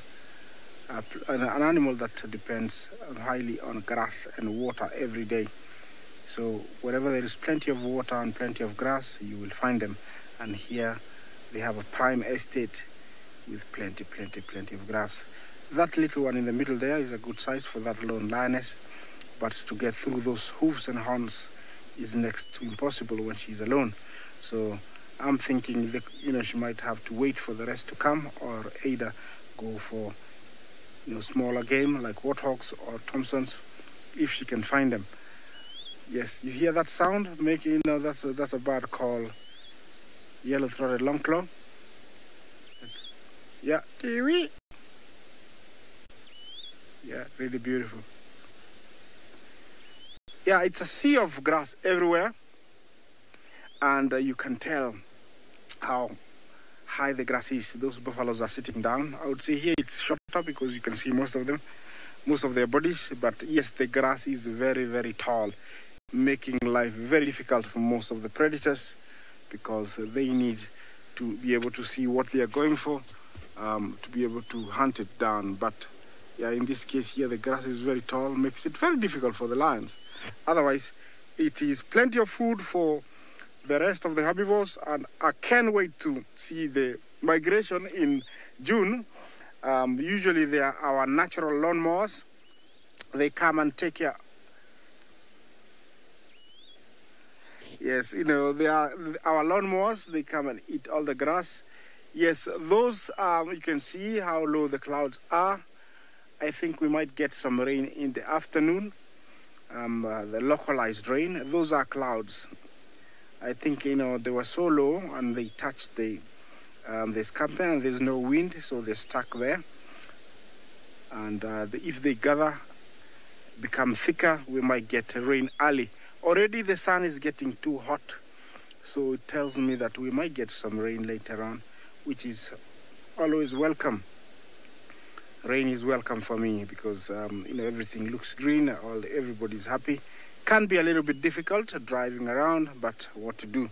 That's what four-wheel drive vehicles were made for. And we still gonna get out and show you and give you this live broadcast all the way from Masai Mara. It's a really beautiful scene. Contrast of colors is always something interesting to me. I hope the same for you. Yeah, those buffaloes can hear me, they can smell me, and also they can see me, and that's why they're so alert. But they're, of course, around 150 meters, quite a long way. Yes. Okay, let's take you to Steve, who's got some very dozy sleeping lions.